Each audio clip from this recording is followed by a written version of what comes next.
Fala pessoal, sejam bem-vindos para mais um episódio do Pode Saber, episódio número 9, e hoje a dinâmica aqui vai ser um pouco diferente. Primeiro pela mesa cheia, né? Vocês estão vendo 3 convidados, via de regra são 2, 1. A gente vai falar sobre a reforma tributária, vai falar um pouco sobre o sistema tributário brasileiro, qual é a importância da reforma, os principais impactos que ela vai ter no ambiente empresarial especificamente. E tem muito assunto para a gente tratar, por isso que eu trouxe muita gente. Felipe Guerra, Felipe Teixeira, meu parceiro aqui, Rodrigo, vai me ajudar a conduzir o papo.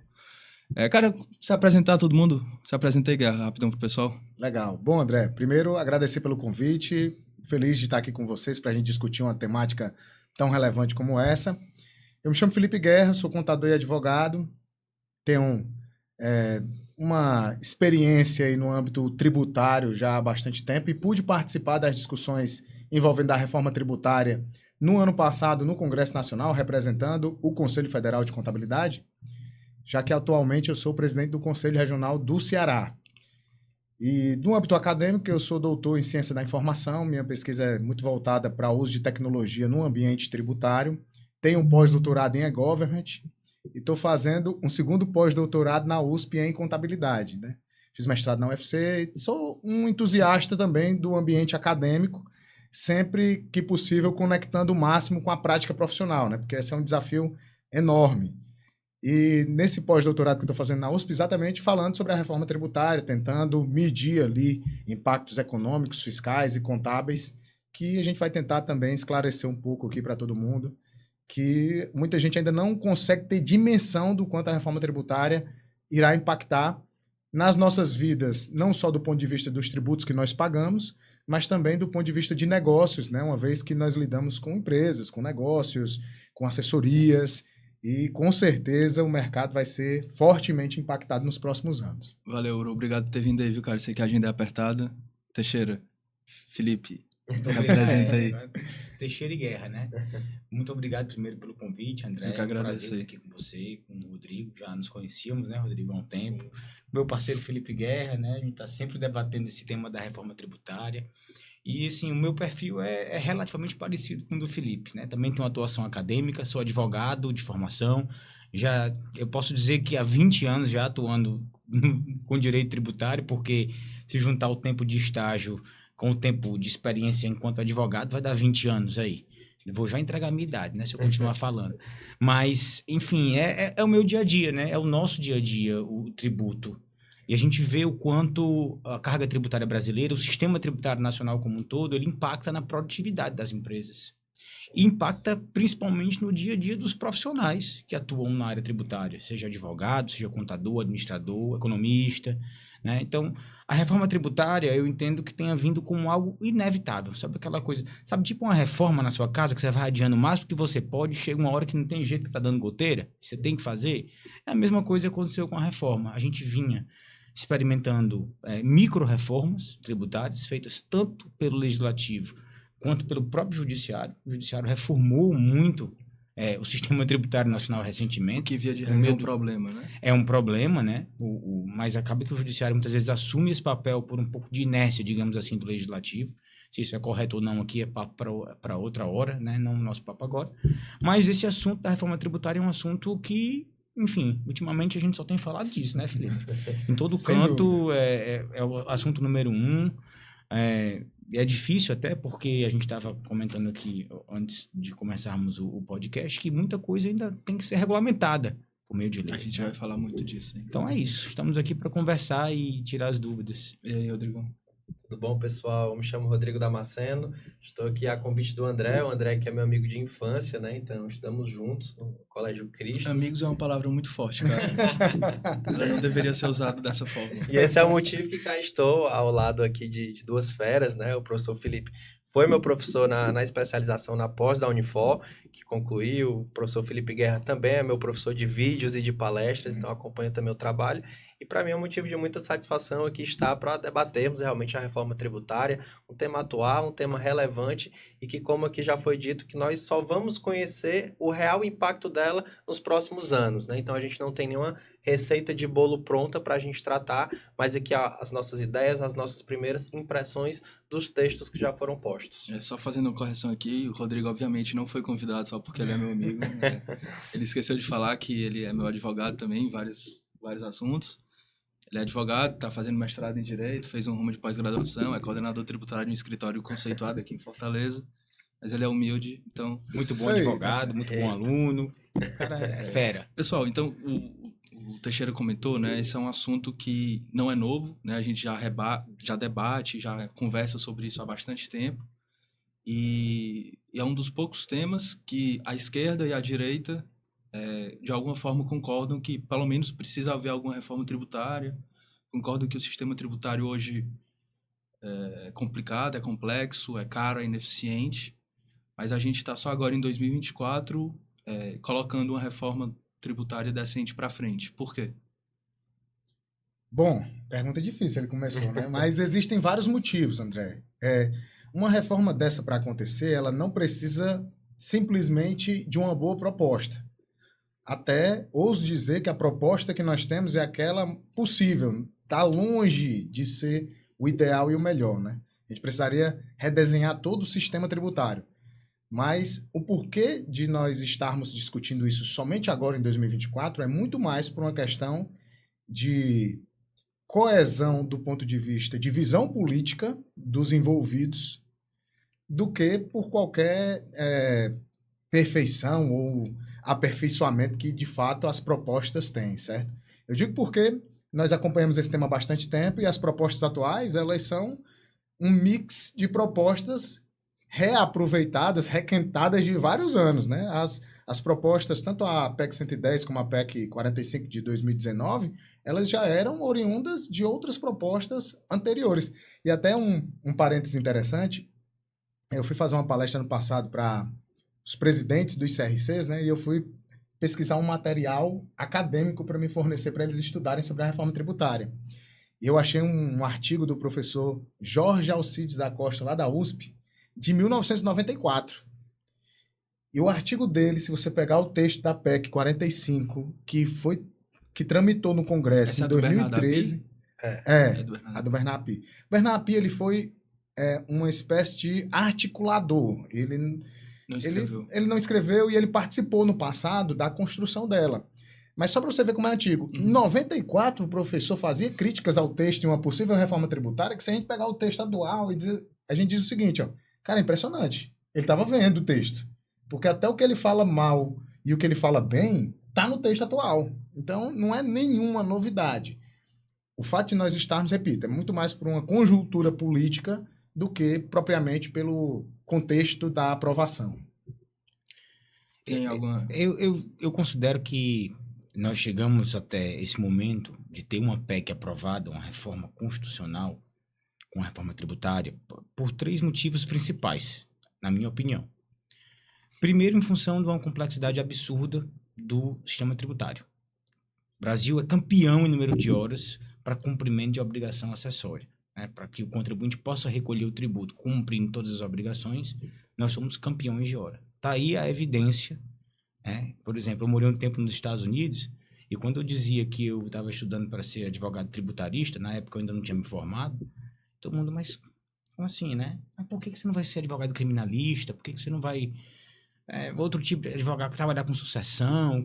E aqui a gente vê a figura do advogado tributarista e do profissional da contabilidade que atua na área fiscal, figuras muito valorizadas. Exatamente em função da complexidade do direito, que leva à necessidade de termos bons profissionais nessa área. Esse é o primeiro ponto. Segundo ponto diz respeito à questão da guerra fiscal.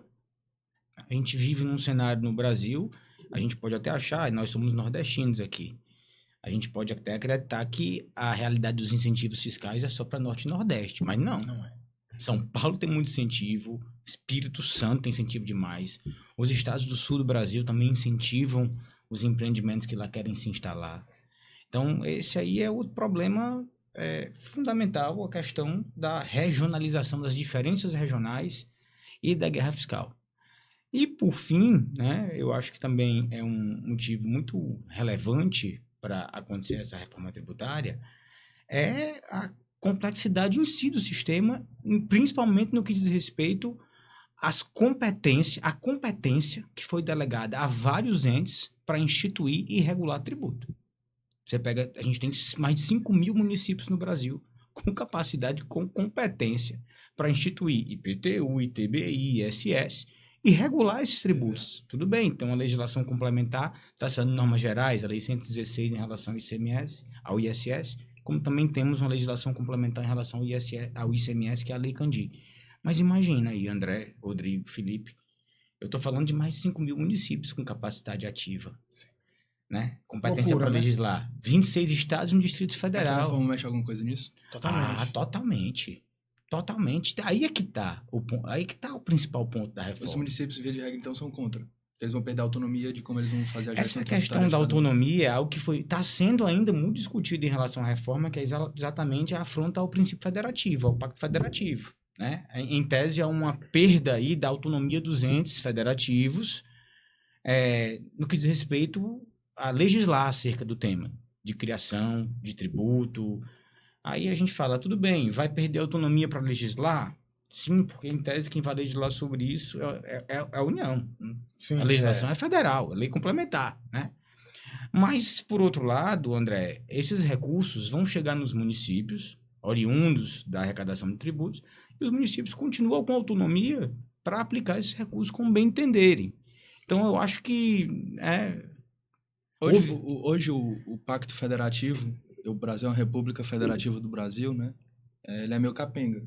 Nos Estados Unidos, via de regra, os impostos recolhidos nos estados e nos municípios ficam por lá mesmo. No Brasil, hoje, eles vão para Brasília e depois eles são repartidos, né?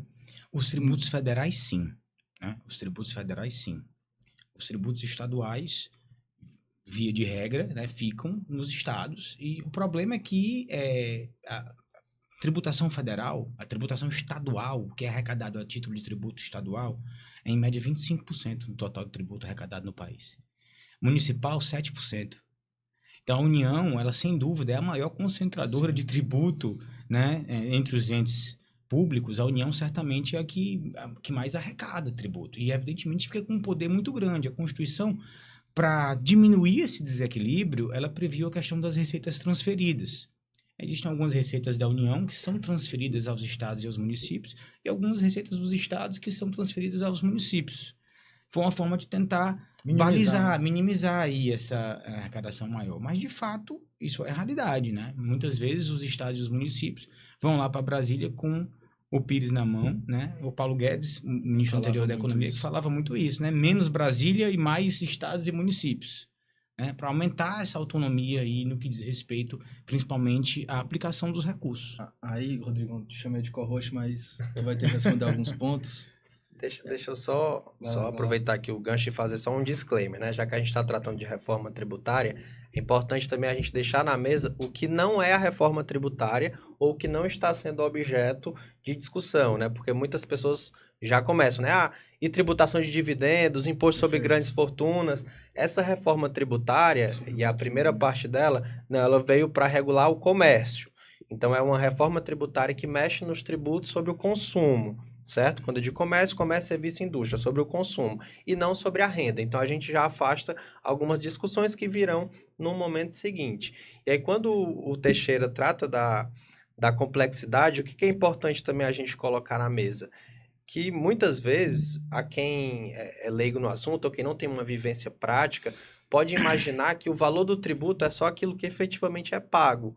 Quando, na verdade, o custo tributário Brasil, ele vai muito além quando essa empresa tem horas e horas no cumprimento dessas obrigações acessórias. Custo com contabilidade, com advogados, com defesas técnicas de autos de infração que surgem. Então, realmente, o custo ele vai muito além.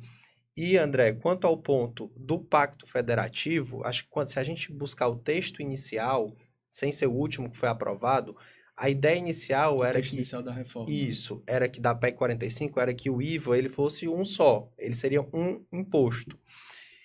E a realidade em cima disso é que caíram em cima por conta aí da suposta quebra de autonomia e violação do Pacto Federativo.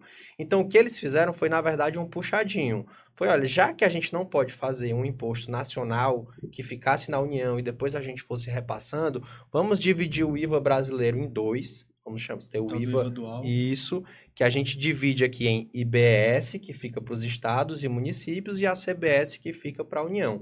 Foi a forma que eles tentaram fazer para dizer que não houve uma ruptura com o Pacto Federativo. Isso ainda é questionado pelo que o Teixeira falou. Na verdade, toda a regulação ainda vai passar pela União, então acaba que eu enxergo um pouco de redução da autonomia dos municípios e dos estados também. Mas, claro, eles serão o destinatário final da arrecadação, e eu acho que para falar em impacto federativo, o que importa é o dinheiro no bolso. Então, o dinheiro chegando nos estados e nos municípios, eu vejo que eles terão aí a sua autonomia para continuar Agora, gerindo. essa questão da autonomia, né, muita gente briga por isso. Tá afim da autonomia dos entes. Mas a gente precisa entender que foi justamente essa autonomia que nos trouxe a esse manicômio atual. Foi justamente essa competência otorgada pela Constituição de 88 aos estados e municípios para instituir e cobrar tributos que nos trouxe a uma reforma tributária, né? Uma reforma constitucional, reformando, como o Rodrigo bem colocou, os tributos sobre o consumo. Então, assim, vamos manter como estava, né? Porque, imagina, porque é muito fácil a gente analisar as coisas com os olhos de hoje, né? Agora, imagina lá atrás, em 88, como que se deu a negociação. Eu não imagino, sinceramente, que o sistema tributário atual foi pensado na Constituição. 88. Foi pensado na Constituição. Houve alguns remendos, né? Alguns não, novos... mas a macroestrutura sim. A macroestrutura ela é de muito antes. É de muito antes, né? Sim, é de muito antes. Porque a gente teve outras nacional. Constituições antes de 88. Uhum. Né? Mas o sistema atual, ele é fruto da da Constituição de 88. Tá? Então, assim, imagina, lá em 88, eu não posso acreditar que o constituinte originário, os congressistas que lá estavam, né, promulgando a Constituição de 88, eles imaginassem que, ao conferir competência para 26 estados, Distrito Federal, e mais de, sei lá, na época não tinha 5 mil municípios, tinha menos, fosse se tornar o que está se tornando hoje. E é lógico que, aí vem o que você falou, muita coisa dessa nova reforma, Felipe Guerra, a gente só vai entender, e a gente só vai compreender e saber se é bom ou é ruim, na prática, com o passar do tempo. E aí pode ser que lá na frente a gente tenha que reformar de novo e o sistema vai se aperfeiçoando. Até porque muito do que está sendo proposto não é novidade. A pessoa fala, o IVA vai ser não cumulativo. Sim, PIS, COFINS tem sistemática não cumulativa. O ICMS é não cumulativo. O IPI é não cumulativo. Então, não é falta de não cumulatividade. Sim. Mas a gente vai ter uma regulamentação geral. Sim, o ICMS tem uma regulamentação geral e o ISS tem uma regulamentação geral. Então, não é falta daquilo que está sendo proposto. Talvez, o ponto-chave talvez seja o que a gente mais está preocupado. O que a gente está criticando como uma possível perca de autonomia, a gente não, né? É uma preocupação geral dos tributaristas, é exatamente o motivador que nos levou até a necessidade... Talvez seja a solução. Dessa perca de autonomia, né? Infelizmente, do jeito que está, a gente percebeu que não tinha como continuar. Imagina... e a gente passa muito por isso, a gente que advoga para assim, multinacional, empresas maiores, que tem sede num estado e filial em outros vários. Eu vou ser honesto para vocês. Eu não conheço, assim, uma pessoa que me disser que sabe tudo de ICMS, ou é um louco ou é um mentiroso. Porque eu, por exemplo, tenho muita dificuldade advogando aqui no Ceará. Aqui no próprio Ceará é muito difícil de acompanhar. Sim. A gente ontem mesmo estava na Comissão de Direito Tributário no AB, discutindo aí a mudança na metodologia de cálculo de FAO, que foi implementada por uma norma de execução da Cefaz. Não foi em lei, não foi em decreto, nem fosse em decreto ainda dava para... Né? Uhum. Mas não, norma lá de execução, a hora tem que calcular assim. Agora, imagina, você tem que conhecer a legislação aqui do estado do Ceará e de mais 26 estados, considerando que um determinado cliente possa ter estabelecimento em todos esses estados. O sujeito faz loucura, não tem a menor condição. Não consegue. Você não consegue acompanhar. E isso, em matéria, André, de produtividade empresarial, é péssimo. É muito ruim. Porque a realidade que a gente tem no Brasil hoje, infelizmente, é a seguinte. Eu não tenho condição, por mais estudioso que você seja, Rodrigo, você não tem condição, e por mais inconformidade que você ache que um cliente seu, um contribuinte está... Você não tem condição de chegar para ele e dizer hoje, você está totalmente em conformidade, eu garanto a você que se vier uma fiscalização aqui de natureza federal, estadual, municipal, você não vai ser autuado. Cara, a gente tá Eu falando... quero ver quem é que tem condição de dizer isso no Brasil de hoje. Quem é que tem condição de dizer isso? Porque a legislação é feita de forma a não deixar o contribuinte ficar em conformidade, nem aquele que realmente quer estar em conformidade. A gente está falando muito aqui da complexidade e, por consequência, da necessidade da reforma. Tem uma história, não sei se é verdade, né, que se você empilhasse toda a legislação tributária a nível municipal, estadual e federal do Brasil, daria um livreto aí de 7 quilômetros de altura. E também tem aquele ponto sempre de o sonho de valsa, o pessoal não sabe se tributa como bombom ou como chocolate, né? A barra de cereal que tem chocolate, não sabe se é barra de chocolate ou se é barra de cereal. Perfume, água de colônia, o Então, McDonald's eu mudou a queria fórmula do sorvete. dar uma missão para vocês, 3, de... A gente está falando muito da complexidade, né? De explicar o que é essa complexidade e, no meio do caminho, tentar dar um overview geral aí de como que está estruturado o sistema tributário hoje, de forma mais prática. Bom, vamos lá, vamos dividir nessa missão, porque essa missão é muito grande, né? Mas falar um pouco da complexidade, né? Esse estudo que você mencionou, ele é do IBPT, Instituto Brasileiro de Planejamento Tributário. Ele é de 2019 e ele mostrava a quantidade de normas tributárias no Brasil, que se fizesse um cálculo, daria o equivalente a 1,5 norma tributária editada por hora no país nos últimos 30 anos. Então, assim, é um volume de normas absurdo, mais de 400 mil normas de natureza tributária. Quando a gente fala de normas tributárias, só para deixar bem claro, né? A gente está falando de tudo que diz respeito à tributação, né? Lá no CTN, no artigo 96, ele elenca como legislação tributária todas as normas constitucionais e infraconstitucionais, legais e infralegais. Então, uma instrução normativa da Receita é uma legislação tributária, uma norma de execução faz parte da legislação tributária. Então, é muito amplo. E, como o Teixeira disse, é extremamente complexo. E de forma, assim, muito simples, né? Nós temos... Aí eu vou deixar para o Teixeira complementar para ele participar também. Mas nós temos tributos... A Constituição Federal, ela outorga competência. Ela dá poder para que determinados entes possam instituir e cobrar tributos. É assim que está estruturado, digamos, o nosso sistema tributário. Então, a Constituição diz para a União quais são os tributos que ela pode instituir e cobrar, diz para os estados quais são os tributos que eles podem instituir e cobrar, e para os municípios o que é que eles podem instituir e cobrar. E aí ela estabelece as regras gerais e as limitações a esse poder, né? Porque é um poder muito grande, né? Você vai instituir e cobrar, mas com calma e obedecendo determinadas regras. Define a alíquota máxima, alíquota mínima. A Constituição a alíquota não. Constituição não, mas a legislação sim. Só que vem uma regulamentação geral depois, né, posteriormente, também federal, para dizer o seguinte: olha, estados, quando você for instituir e cobrar o seu tributo, ele tem que obedecer essas regras. Município, quando você for instituir e cobrar seus tributos, ele tem que obedecer essas regras. O problema é que, no dia a dia, a criatividade da administração tributária faz com que sejam encontrados meios de burlar essas regras. Um exemplo que eu gosto muito de mencionar é sobre o ICMS, né? O ICMS tem lá uma regra de que a alíquota interna não pode ser inferior à alíquota interestadual. Está lá na Lei Candir. Só que os estados disseram o seguinte: não, mas eu posso baixar a base de cálculo, eu não estou mexendo na alíquota, você me proibiu de mexer na alíquota, não na base. Então, se eu te der uma redução de base, quando você aplicar a alíquota total, o valor final arrecadado vai ser como se a alíquota fosse menor. Então, eu cumpri o que diz a regra geral, mas eu burlei ela através de um instrumento aqui para dar um drible, né? Um traço aqui na regra geral. Então, a complexidade está muito nisso, né? Se você quiser complementar em alguma coisa. Deixa eu só aproveitar um ponto, né, que é importante. Quando ele fala que o professor Guerra diz que a Constituição outorga competências, isso quer dizer também que é uma faculdade do ente instituir ou não aquele tributo. O imposto um exemplo até já citei aqui, o imposto sobre grandes fortunas. Está na Constituição. A Constituição outorgou para a União a capacidade, a competência de instituir o imposto sobre grandes fortunas. Mas não optou por nunca exercer essa competência. Exatamente. Nunca foi criado esse imposto sobre grandes fortunas. Só o presidente mudar de ideia que passa a valer imposto sobre Não grandes é o fortunas. presidente, não é o presidente. Aí seria já o legislativo por meio de uma lei para criar esse tributo. Mas não já está criado? Não, a Constituição Está não cria autorizado. tributo. Ela autoriza o ente público, a União, o Estado, o município ou o Distrito Federal, a criar o tributo. Exercer essa competência, criar ou não um tributo, como o Rodrigo bem colocou, é uma faculdade do ente federado. E a União, acho que é porque tem muito dinheiro, né? Nunca instituiu o imposto sobre grandes fortunas. E voltando para a formação aqui do nosso sistema tributário nacional, no Brasil a tributação, aliás, no mundo inteiro, ela acontece basicamente em 3 pilares: renda, consumo e propriedade.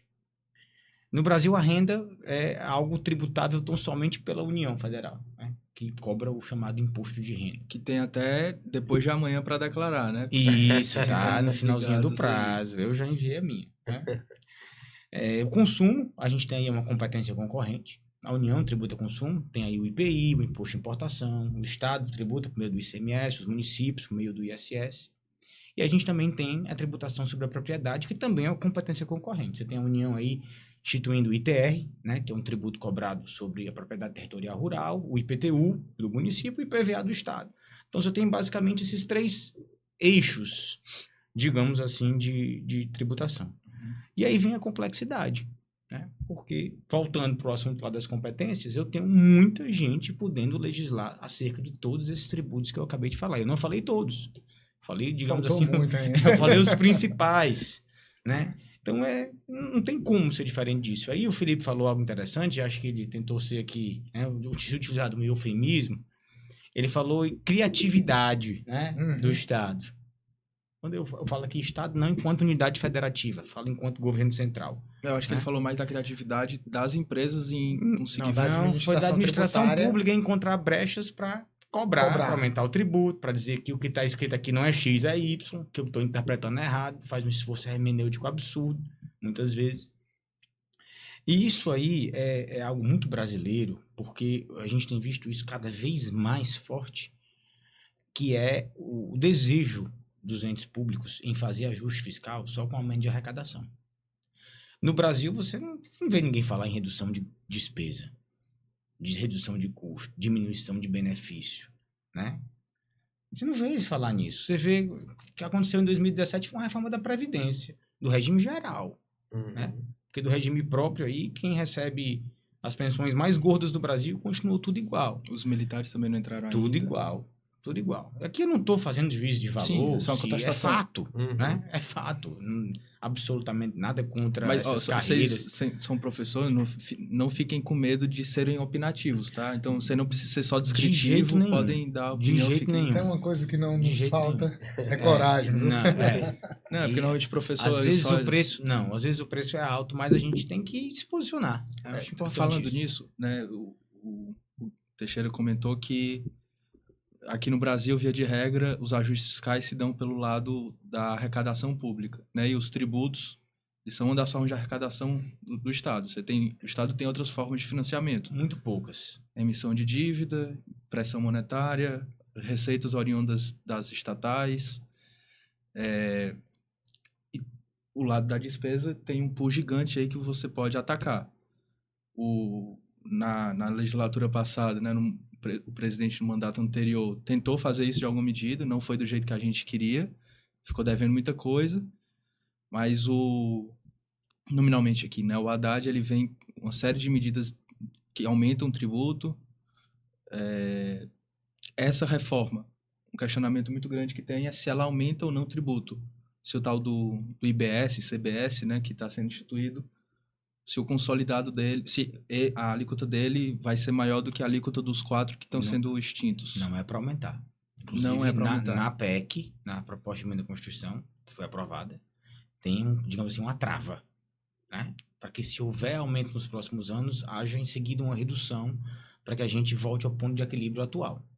A ideia é que não aumente. Nem reduza. E nem reduz. Até interessante isso que o Rodrigo colocou, porque assim, todo mundo quer reduzir carga tributária. Todo mundo é a favor, né? Se você fizer assim... eu uma vez fiz esse experimento no Instagram, interessante isso. Eu fiz 2 stories, aquele de enquete. Né? Aí o primeiro story era assim: você é a favor de mais serviços públicos gratuitos? Que a rigor não existe serviço público gratuito. Todo mundo é né? a favor. Não existe. Né? Isso aí, aliás, é o mais caro que tem, é o serviço público, custeado por meio dos tributos, em boa parte. Aí todo mundo, sim, é 100%, né? Lógico, por que não? Aí quando você vai para o história seguinte, você pergunta assim, você é a favor de um aumento de carga tributária? Não. Todo mundo, não. Então a sensação que dá é que o brasileiro médio acha que dinheiro brota em árvore. E não é, você sabe, você é economista, o Estado não é produtor de riqueza. Né? Às vezes fica até repetitivo a gente falar isso. Mas o Estado não é um produtor de riqueza. Grande maioria das receitas do Estado, ela é oriunda das chamadas receitas derivadas do patrimônio do contribuinte. Ele vai lá e abocanha uma parte da riqueza que o contribuinte até o termo produz. contribuinte, ele é meio paradoxal, assim. Contribuinte é Parece que é obrigatório, algo né? de Boa bom vontade. grado, né? Que você tá Piora fazendo. mais quando ele chama de não contribuinte, nós, né? Que somos quem mais suporta a carga tributária, então nós somos chamados... Quem? Nós cidadãos, pessoas não físicas, contribuintes? são chamados de não contribuintes. Eu não sabia disso. Nas operações com as empresas, nós somos o não contribuinte. Porque é como se, em regra, quem está contribuindo são as empresas, né? Nós não. Mas é interessante esse paralelo que o Teixeira colocou. Essa percepção ou a ausência de percepção de quanto se paga de tributo é tão forte que eu não esqueço. Eu ministrava aula de contabilidade tributária, acho que no 2016, ali 2015, e um aluno do 6º semestre chegou para mim e falou assim com a inocência e com muita verdade, disse assim, mas professor, eu não pago esses tributos que você está dizendo. Aí eu disse, rapaz, não sei se eu conte para ele ou se eu deixo a vida contar, mas na cabeça dele, o único imposto que ele pagava era o INSS que estava sendo descontado do salário dele. Então, assim, a pessoa não tem A dimensão, educação muitas vezes, fiscal para ter uma dimensão. E é interessante isso, viu, André? Porque isso nos traz a responsabilidade de ter uma discussão muito séria também sobre a carga, né? Porque muito se ventilou, vamos ter o maior IVA do mundo, tudo bem. Mas quem disse que hoje nós já não temos? Então, existem muitos produtos hoje que a carga tributária passa de 40%, 50% sobre o valor. Alguns setores estão já com 45% de carga. A indústria da transformação, por exemplo, é uma delas. Então, se E nós... você vê outros setores altamente incentivados, Sim. como, por exemplo, a agroindústria, né? O setor agropecuário. Mais uma vez, absolutamente nada contra o setor agropecuário, que é quem leva o Brasil nas costas, o setor agrícola. Né? Mas é fato. A gente está tratando aqui de fato. Então, se a gente tiver 26,5 ou 27 ou 27,5 de uma tributação mais uniforme, isso não significa necessariamente só o ganho de um aumento. produtividade já vale a pena. Se for, no final do dia, um pouco maior, que pelo que vocês estão falando, nem pode ser, né? De produtividade, você diz, no que diz respeito ao cumprimento, não, só o que você vai ter de simplificação dos tributos, que vai levar ganho de produtividade da empresa, que foi o ponto que o Rodrigo trouxe. Nós imaginamos que sim. Já provavelmente paga se for um pouco maior a alíquota no final do dia. Mas nem isso provavelmente vai ser, né? A simplificação, eu acho que com certeza. Porque eu acho que não dá para dificultar mais do que o que está hoje. É o ponto principal, talvez. Mais do que o que está hoje. Melhora. Não tem como. Agora, o que não dá para falar é em redução de carga. Não dá para falar. Não dá, porque... Até porque não pode, né? Tem a regra de ouro lá que fala que se tiver redução de tributo, tem que ter um equivalente em redução de despesa, né? Não é nem isso. A questão é o seguinte, para ter redução de tributo, imagina, você foi perfeito na sua colocação quando você falou das fontes de receita do governo. Administrar um país, a regra básica, não é muito diferente de administrar a sua casa. Se falta dinheiro no seu orçamento, você vai ter que ir para o mercado buscar esse dinheiro. Ou você vai pedir um familiar, né? Ou, na última instância, vai pedir um agiota, mas você vai ter que ir atrás de dinheiro. Ou você vai ficar devendo com o nome sujo e caloteiro na praça. Com o país é diferente. É a mesma coisa. A diferença é que o país ele tem muito mais crédito do que nós, réis mortais, de limite de dívida pública. Né? Todo mundo pode ir lá no Tesouro Direto e ser credor do governo. Aí é outra história. Coisa que, por exemplo, os estados e os municípios não podem fazer. A União pode. Nos Estados Unidos pode também. O estado e município pode emitir título público para se financiar. Mas aqui isso aqui seria aqui não caos. pode. Aqui podia no aqui passado, no Brasil, mas não pode no mais. nosso sistema atual político, mesmo com a lei de responsabilidade fiscal, isso seria um verdadeiro caos. Quer trazer uma pauta mais técnica? Eu tenho uma provocação ainda nesse ponto, já que estamos falando de carga, né? O André até perguntou, não podemos falar em redução de carga, e aí talvez a gente teve um consenso de que não vai haver redução de carga tributária. Não, mas o que... Mas vejam só, o a não, gente... é um não que é proibitivo ou é não porque as condições A políticas... Rodrigo, legislação não então- está sendo feita para isso. Ela está sendo É, feita não é para o propósito. simplificar. O A propósito dela é gente não consegue simplificar. nem fechar a conta do ano. A gente vem aí há 10, Não, 12 tá, anos mas- de déficit. Como Beleza, que eu vou mas reduzir tipo, carga? pode ter um presidente que fala, puta, eu não me importo com isso, eu quero que as pessoas paguem menos imposto, então a carga vai baixar. Isso é possível de ser feito. Mas aí o fiscal Mas não- vai pro ralo. Não, tudo bem, não pode. Eu tô falando, existe algum impeditivo legal para que isso aconteça? Em tese, via de regra, não. Não. Não. Pode vir uma lua. Eu acho isso improvável ou impossível de acontecer. Aham. Porque se você desarranja as contas públicas, a gente já viu qual que é o resultado. Tem tem um amigo nosso que gosta muito, que fala muito disso, que é o Vitor. Talvez ele não conheça direito a parte técnica, mas tem um estudo, ele rendeu o prêmio Nobel de Economia para alguém que eu não me lembro o nome agora, que chama... Foi o Laffer, mas eu não me lembro o primeiro nome dele. Chama de curva de Laffer, Sim. Uhum. com 2 Fs. Sim. Que você pensa num Ponto gráfico ótimo. bidimensional só, com Uhum. x, eixo y, que você está medindo o nível da alíquota e o montante arrecadado pelo Estado. Se você cobrar zero, obviamente você vai ter zero de arrecadação. Se a sua alíquota é zero, você vai ter zero de arrecadação. Mas se você cobrar 100% de arrecadação, de tudo que as pessoas consomem, produzem, geram de valor, elas têm que dar para o Estado, o incentivo que vai ser criado ali é que é para essas pessoas pararem de produzir, portanto a arrecadação também vai ser zero. Então, se você traça uma linha desse gráfico, ele vira meio que uma parábola de concavidade negativa. Perfeitamente. Ou seja, você tem algum ponto lá a zero da parábola que você vai ter um ponto que, se você aumentar a alíquota, a arrecadação diminui. Cai. Implicando que você tem um nível ótimo de Nós alíquota. tivemos, A André, gente- um eu ia caso- essa explicação chata toda para perguntar. Vocês sabem se tem algum estudo mostrando qual nós seria... tivemos aqui alguns casos já clássicos no Brasil que comprovam isso aí. Clássicos, como por exemplo, acho que foi a Dilma que fez isso, a redução do IPI para a linha branca. Governo Dilma. Mesmo com o IPI reduzido, a arrecadação do IPI, na época da redução, foi maior do que quando o IPI estava elevado. Por quê? Porque o consumo aumentou demais. Mas aí você tem no Brasil, né? A gente ainda tem um fantasma ainda inflacionário muito preponderante na nossa vida. A hiperinflação no Brasil é recente. Acabou com o Plano Real em 94. Então, assim, existe uma preocupação muito excessiva com isso. E, lógico, aumenta o consumo, aumenta a inflação. Aí vai, aumento de Selic, prejudica a economia, diminui o crédito fica mais caro.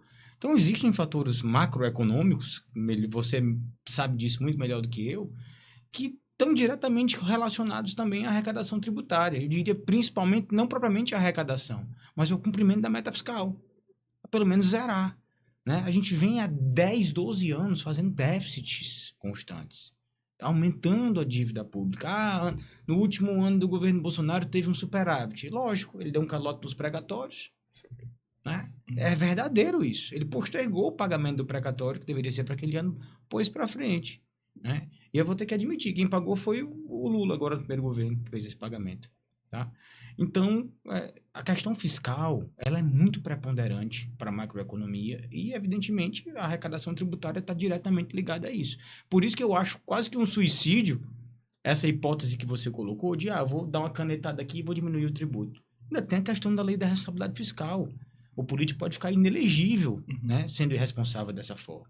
Então, assim, eu acho assim, improvável, para não dizer impossível, de acontecer isso. Agora, o contrário... aumentar, aí, meu amigo, é toda hora. Tem um detalhe também, que o tributo ele é um bem indisponível, né? Não é do presidente, ele não é dele para ele abrir mão, ele não pode simplesmente chegar e dizer não vou cobrar. Isso a lei de responsabilidade fiscal trata de maneira muito forte. E até tô no CRC, né? E muitas vezes o pessoal tem lá um débito de uma anuidade antiga e chega para mim e diz, ei, Felipe, como é que eu faço para não pagar isso aqui? Eu disse, meu amigo, não sou eu que estou lhe cobrando, não. A anuidade é um tributo, eu não tenho como abrir mão dessa receita, senão quem vai responder amanhã por ela sou eu. Eu tenho um MEI, eu paguei, antes de ontem, eu acho, o Yuri me cobrou R$1.200 de DAS acumulada.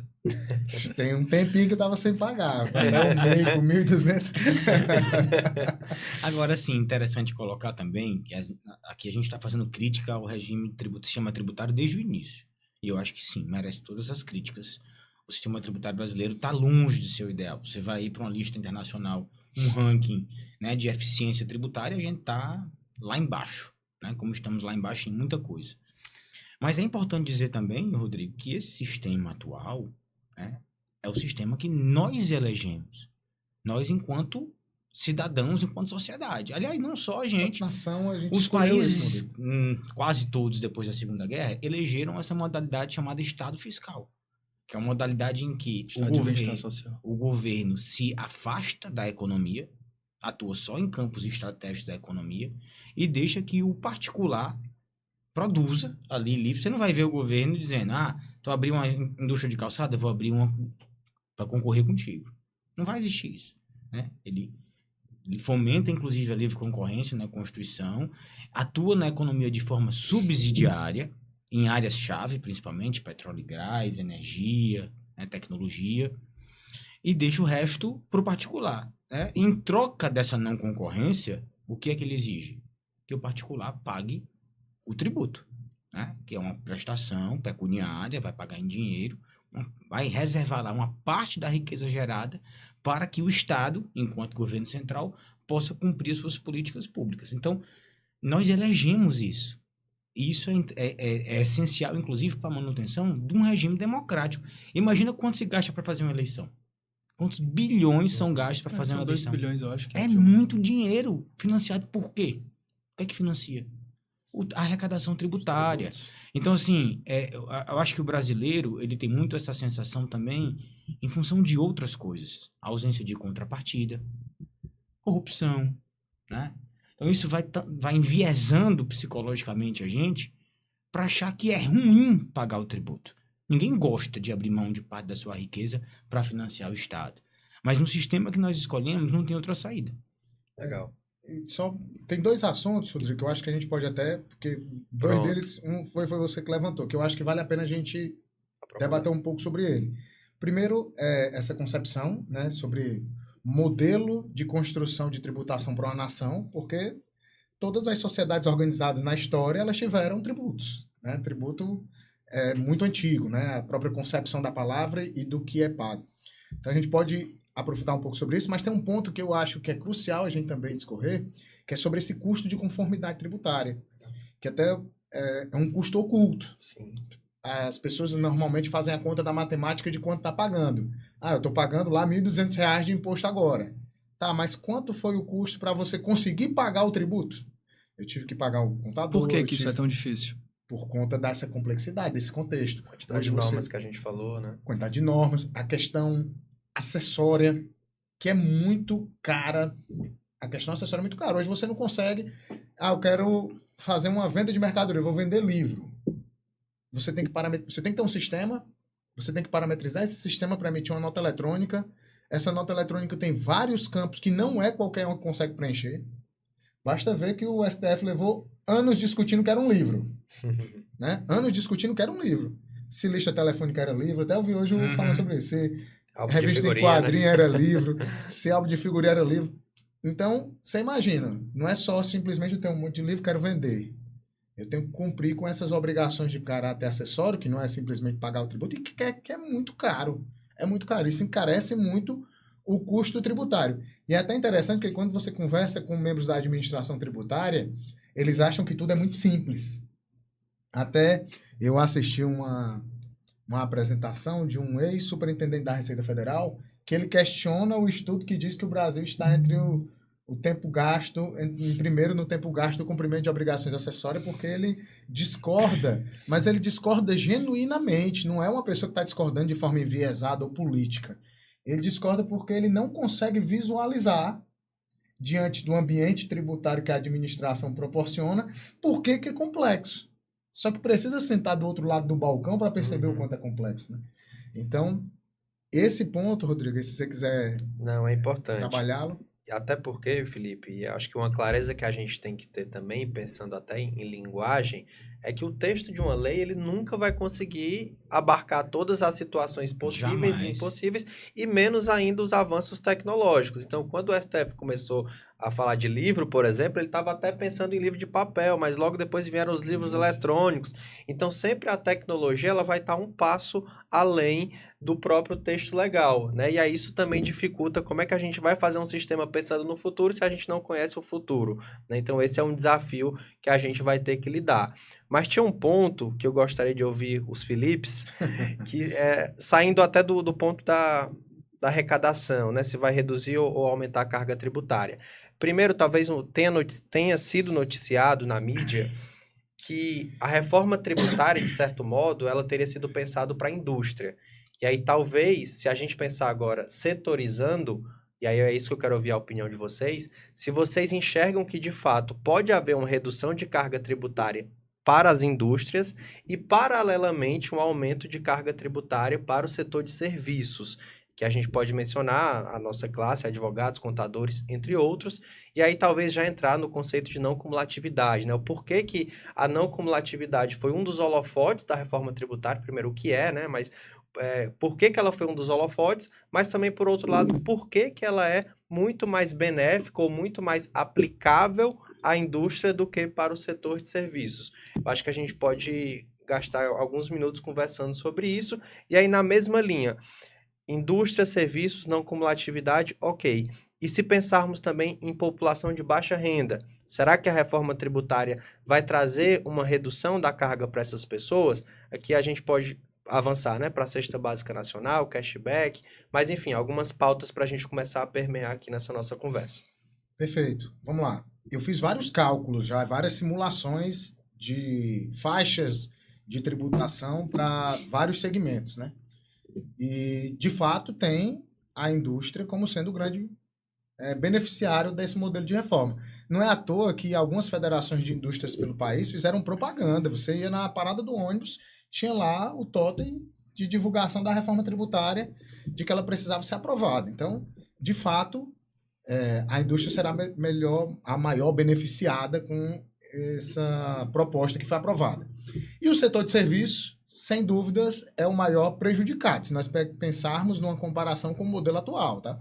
O setor de serviço ele vai sair de um panorama onde ele paga, vamos supor, uma empresa do lucro presumido hoje, pagaria 5% de ISS mais 3,65% de PIS e COFINS, ele vai sair para esse patamar de 26,5%, pensando num prestador de serviço convencional, né? E considerando que a tomada de crédito dele é mínima, né? O prestador de serviço, ele não faz aquisições, a folha não vai ser objeto de creditamento. Sim, perfeito. Né? Ou despesa com a folha. Então, como ele não faz muitas aquisições, essa questão da não cumulatividade ampla, para o setor de serviço não vai importar muito. O que é a não cumulatividade, pessoal? A não cumulatividade, vou tentar ser o máximo didático, mas não é porque... Mas fica tranquilo, não precisa. É porque é complexo mesmo, né? Tá bom. Então, vamos pensar o seguinte. Imagine uma cadeia econômica. Nós temos a indústria, produz, vende para o atacadista, esse atacadista vende para o varejista vende para o consumidor final. Quando a gente está falando de um modelo de tributação cumulativa, isso significa que cada etapa dessa cadeia é tributada de forma individual. Peraí, rapidinho, só de tapete. Isso não chama de bitributação e que já era proibido? Não. Estou confundindo aqui as coisas. Não, bitributação seria um outro cenário. Tá. Isso seria cada um ser tributado. Vamos supor, Teixeira é uma indústria, Rodrigo é o atacadista, você é o varejista e eu sou o consumidor final não contribuinte. Então, ele produziu o livro no atacado. Vou pegar o livro não, porque o livro é verdade, né? Não, pega o microfone. Qualquer produto. Copo, vai. O copo. Produziu, ele é a indústria. No modelo cumulativo, eu, enquanto administração tributária, tributo ele. Quando ele vendeu para o Rodrigo, que o Rodrigo for te vender, eu esqueço que ele que esse aqui já pagou tributo e vou cobrar desse. Só que tu concorda comigo que embutido no custo dessa mercadoria já tem tributo? Então, quando eu estou olhando de forma 100% individual, o tributo ele vai se acumulando. E a bitributação, como é que é diferente disso? A bitributação seria quando a gente tem incidindo duas vezes o mesmo tributo, porque tem a bitributação e tem o bis in idem, que são conceitos que em tese seriam bem próximos, mas ao mesmo tempo, se a gente pensar num âmbito doutrinário, diferente. Mas a bitributação seria mais ou menos a gente ter a mesma venda de mercadoria sendo tributada duas vezes, digamos assim. Imagina dois estados diferentes cobrando um mesmo tributo, certo? O produto passa no fisco do Rio de Janeiro, quando vai para Minas Gerais cobra de novo. Vamos trazer um exemplo concreto aqui. Tinha muita discussão no passado de IPVA. Qual era o estado que iria cobrar o IPVA? Até que se chegou a um consenso de que o estado que cobraria o IPVA seria aquele em que o veículo é registrado, certo? Só que, hipoteticamente, digamos que tu compra um veículo, registra no estado, mas tu é uma locadora de veículos e vai usar aquele veículo em outro estado. Isso poderia gerar uma concorrência entre os estados e os dois cobrariam aquele tributo, certo? Esse é um cenário. 2 entes federativos diferentes cobrando o mesmo tributo. Um outro cenário que há, que também que o Felipe Guerra estava falando, é quando se uma mesma operação, às vezes ela é tributada 2 vezes por tributos diferentes, quando a Constituição assim não autoriza, certo? Porque há cenários em que a Constituição permite que uma operação ela seja tributada mais de uma vez por tributos diferentes. Há outras em que a Constituição veda. Então, esses são os 2 cenários de bis idem e bitributação. Mas não era o cenário da não cumulatividade que a gente estava Não conversando. é isso, porque cada operação está sendo diferente, né? Aqui são etapas diferentes da cadeia. Essa venda foi tributada, essa outra também. E como eu sou o consumidor final e eu sou o último que vou utilizar o livro, eu saí pagando um tributo aonde foi acumulando tributo em todas as etapas. Então, eu fico com a parcela maior do tributo. Quando a gente pensa em não cumulatividade, seria o quê? Eu vou neutralizar esse efeito cumulativo. Então, a não cumulatividade, ela veda o efeito cascata do tributo, esse efeito bola de neve do tributo. Porque na hora que o Rodrigo comprou da indústria, o que ele pagou de tributo nessa compra vai abater o valor da venda, o valor de tributo devido na venda. Então, ele vai fazendo um conta corrente para cada etapa. A indústria tem o seu conta corrente, o atacado tem o seu... O varejista tem o seu, menos o consumidor final, que é quem suporta de todo forma mundo. que só o que seja tributado seja realmente o diferença. spread, né? A diferença entre o custo de aquisição e Então, o nesse valor de exemplo venda. que o Guerra estava dando, tu produz, vende pro Rodrigo por 10, o Rodrigo me vende por 15 e só tributa sobre os 5. Quem é que Exatamente. paga aqui? É ele. Quem? Eu o intermediário. pago a parte e ele paga a dele, No final, quem paga é ele, mas o custo é suportado pelo consumidor final. No Ah, final sim, tá. fica sempre Não, tá, beleza. Mas quem é que vai É ele. recolher o imposto? Cada um Cada um. Cada um vai pagar um pedacinho. é responsável pela operação de venda, vai ser responsável por fazer o seu recolhimento. Tá. E aí, já entrando aqui na questão da não cumulatividade... Rapidinho, desculpa. Então, no final do dia é a mesma coisa. O que mudou aí? Se tipo, cada um vai pagar um pedacinho... A diferença é que se fosse no regime cumulativo, você Ia se pagaria um somar. percentual sobre o valor inteiro de venda. Tá bom. E não só sobre a diferença. Tá. Aí teria que se estabelecer uma alíquota menor para fazer essa No final do compensação. dia, talvez não muda muito. Né? Muda. Matematicamente Se muda você muito. fizer a conta, se você Vamos colocar supor, no papel, muda. É fácil da gente entender. Vamos supor, ele vendeu por R$10. Aí vamos supor que nessa etapa foi cobrado 10%. É R$1. Tá. Ele te vendeu por 20. Foi cobrado mais 10%. 2. 2. Tu me vendeu por 30. Mais 10%, Aqui, mais 3. 10%, 3. Seis Somado no deu total. 6, né? Deu 6. Agora vamos ver a diferença. Não cumulatividade Ele agora. comprou por 5, produziu, vendeu por 10. Ele vai tributar só 5. Os 10% de 5, 50 centavos. 50 centavos. O Rodrigo comprou por 10. Tá, mas é porque tu tá mantendo a alíquota. Não, a alíquota é a mesma, né? Então, 10%. tu tá mantendo a alíquota. Mas o ela não- regime mas a mudou e o alíquota é- resultado a final vai ser alíquota é a mesma. diferente. A alíquota não mudou, só mudou a forma de... Ah, tá. Então Entendeu? faz sentido. É porque eu achei que o pessoal podia argumentar, não, beleza, tudo bem, só vou jogar uma alíquota pra cima. Aí, Mas ao invés no de cobrar 10, regime cobrar não 20. cumulativo, geralmente o que se faz é aumentar Aumentar a um alíquota pouco a mesmo. alíquota. E no regime cumulativo, se baixa a alíquota para tentar chegar num algo próximo. Hoje a gente tem 2 contribuições que vão ser extintas pela reforma tributária, que é o PIS e a COFINS. Elas podem ser apuradas dos 2 modos, cumulativo ou não cumulativo. Quando é cumulativo, as alíquotas somadas é de 3,65%. Quando é no regime não cumulativo, as alíquotas somadas correspondem a 9,25%. Então, na não cumulatividade, realmente a alíquota ela é maior. Qual é a diferença? No regime cumulativo das contribuições, esses 3,65 são calculados direto sobre o valor total do faturamento. Mas no final do dia, a quantidade, o tributo a ser recolhido vai ser maior, Não menor, necessariamente. igual? Por quê? Porque no regime não cumulativo, ao qual ele se referiu, no qual as alíquotas são de 9,25% para PIS e COFINS, 7,6% para um, 1,65% para outra, você não calcula os 9,25% direto sobre a receita bruta e faz o recolhimento. Você tem que considerar os créditos das aquisições Eu que vi, geram eu fui direito a falar- crédito. Falei o que é esse. Isso. Então, isso é inclusive objeto de planejamento tributário, porque eu preciso saber, poxa, o contribuinte ele faz compras o suficiente para justificar ou ficar no regime não cumulativo? A ou empresa é pode escolher? Pode escolher. Ela pode escolher. Só as situações de Isso, obrigatório, né? Mas... algumas atividades, obrigatoriamente, ela tem que estar no Pode, mas via ela de regra, sim. ela carrega uma série de consequências dessa opção, né? Porque essa opção não é só para, por exemplo, o PIS/COFINS. Isso. Perfeito. Isso vai influenciar na forma como o imposto de renda vai ser apurado também. Aí acaba que, às vezes, para você é melhor ser PIS/COFINS não cumulativo, mas pagar no lucro presumido. Aí não tem essa possibilidade. Não dá. Então, acaba se tornando mais complexo. Quer puxar algum assunto aí? Não, só para a gente ainda insistir um pouco mais do que você perguntou, né, da questão de crédito e débito. Então, no exemplo que a gente estava dando, quando o Teixeira me vendeu por 10 e eu te vendi por 20, quando eu comprei dele, eu me credito do tributo relativo a essa Ao que eu aquisição. paguei. Para Transfiro quando pra eu ele. te vender, eu me debitar e aí fazer esse encontro de contas e eu pagar a diferença, certo? Então, a não cumulatividade proporciona isso. Qual é a questão, então, da não cumulatividade ampla? É porque o Brasil, ele nunca teve um A cenário... cumulatividade ampla é o que está propondo a reforma tributária. A reforma tributária foi a grande venda, né? O grande Vários slogan. asteriscos, né? Parênteses. Exatamente. Mas você deve estar pensando que seria algo óbvio. Mas veja, ok, então tudo que uma empresa compra, ela deve poder se creditar para o que ela vender, ela se debitar e pagar a diferença. Só que na prática, não.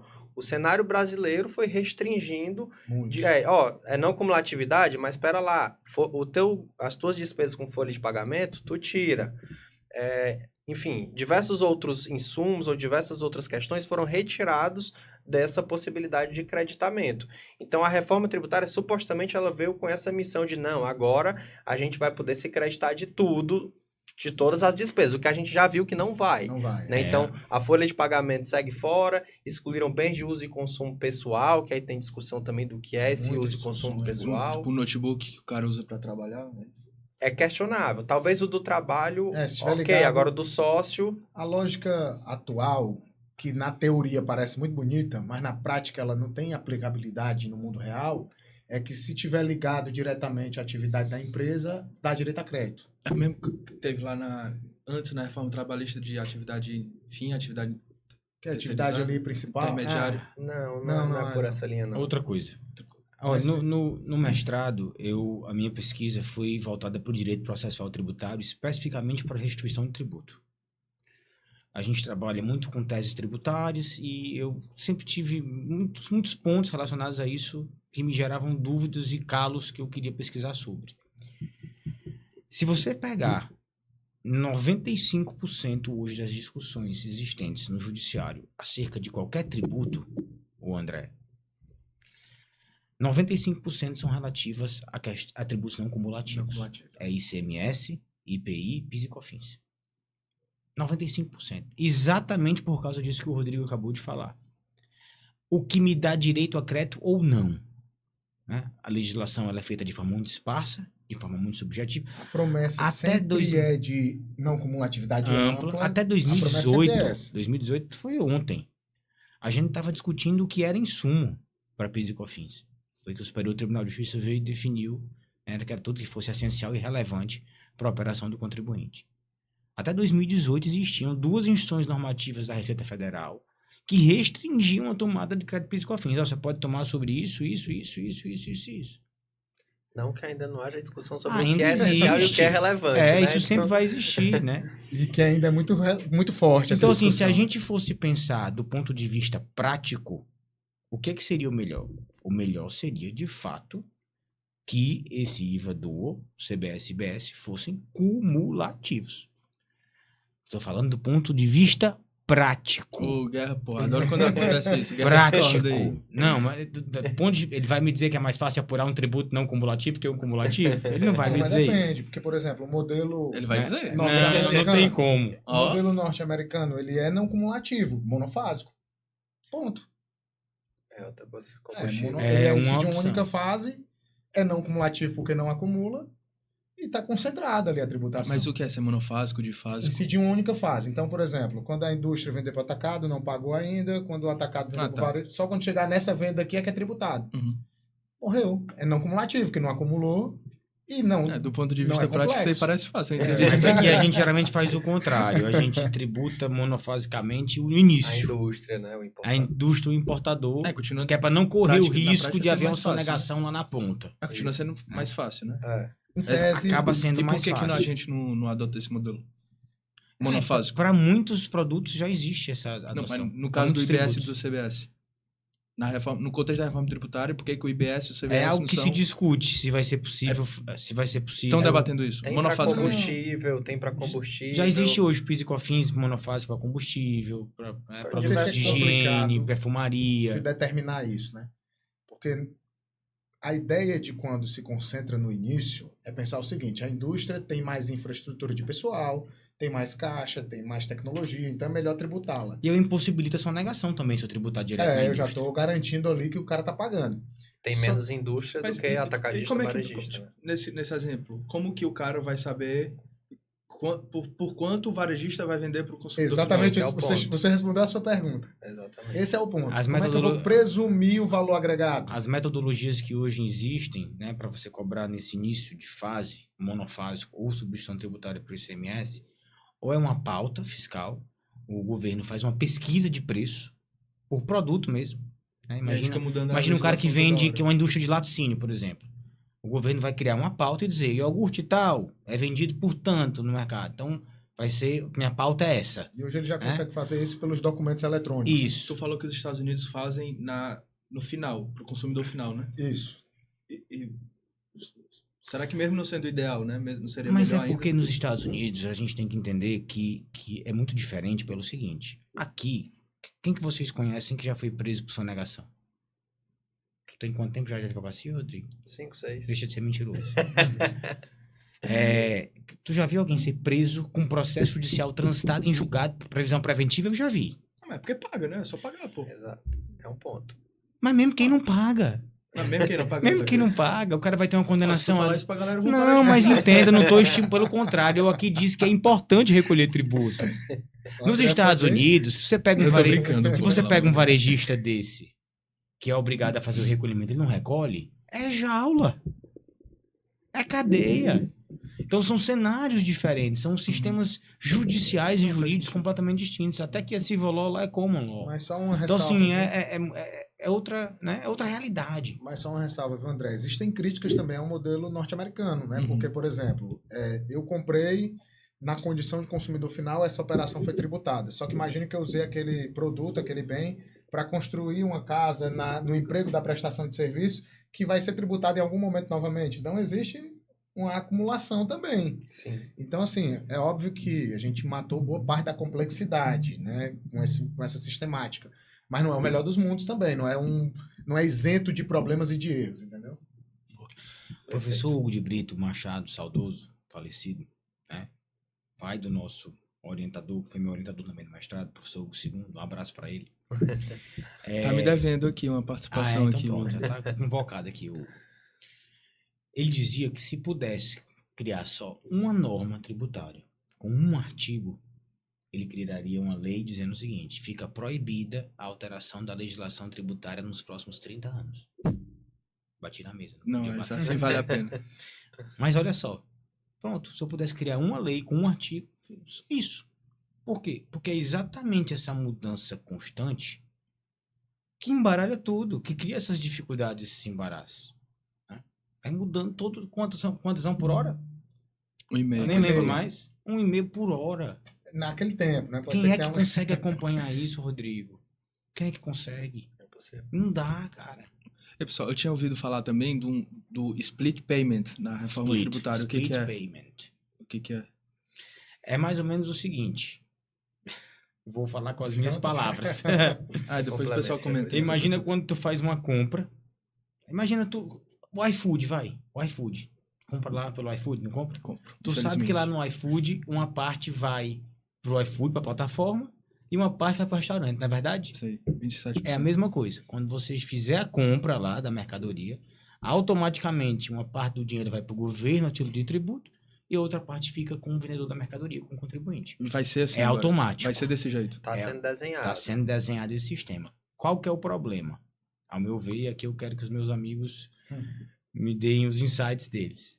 A gente está tratando de um tributo não cumulativo. Ou seja, eu vou recolher no final do mês, naquela competência ali, o confronto entre os meus débitos e os meus créditos. Se é um split payment, vai ter que ter o quê? Aplicação da alíquota direto sobre o valor da venda e repasse para o governo. E os créditos? Vão ser considerados em que ocasião se o governo já recebeu o dinheiro? Vão ser considerados em que ocasião se o governo já recebeu o dinheiro, Rodrigo? Eu já recebi, entendeu? Eu, Eu tô pensando nisso. Porque eu vi em algum lugar, não lembro onde foi que eu li isso. É que vai ser criada uma nuvem de crédito para o contribuinte. E se ele tiver mais crédito do que o que foi efetivamente recolhido via split payment, ele vai ser ressarcido, sabe-se. Olha, Com o imposto de renda a acontece gente parecido trabalha com os não a gente contribuintes. trabalha com restituição de tributo aqui. Tirando a questão do Simples Nacional, que em via de regra é uma restituição rápida, a gente sabe, tem um escritor alemão, que inclusive eu mencionei na minha dissertação de mestrado, que é o Klaus Tipke, que a gente estuda muito no mestrado e doutorado em Direito. E ele diz que é mais fácil tirar uma salsicha da boca de um cachorro do que receber algo de volta do Estado. O cara é alemão. Ele disse isso com a cabeça de um alemão. Agora imagina de um brasileiro, de um Estado que está o tempo inteiro estrangulado nas suas contas, que não consegue nem zerar, fazer o que eles chamam de déficit zero, né? Eu não digo nem fazer um superávit, não, porque hoje no Brasil de hoje parece meio utópico. Mas o pessoal não consegue nem fechar a conta. Eu dizer, não, é o seguinte, sabe aquele negócio que eu paguei? Eu paguei a mais. Devolve aqui, vamos conversar, né? pois que o A dinheiro gente entra, sabe como é mas que isso, sai, a né? gente sabe difícil. como é que isso funciona. Aí volta para aquela nossa discussão inicial. A gente só vai saber de fato o que vai acontecer quando a coisa estiver acontecendo na prática. Esse vai ser um ponto de discussão muito importante, essa questão do split payment, que para o governo é sensacional. Na prática é lindo. Evita Na teoria é lindo, sonegação, né? otimiza, Pro governo é muito utilização bom. de tecnologia, né? É interessante demais isso aí.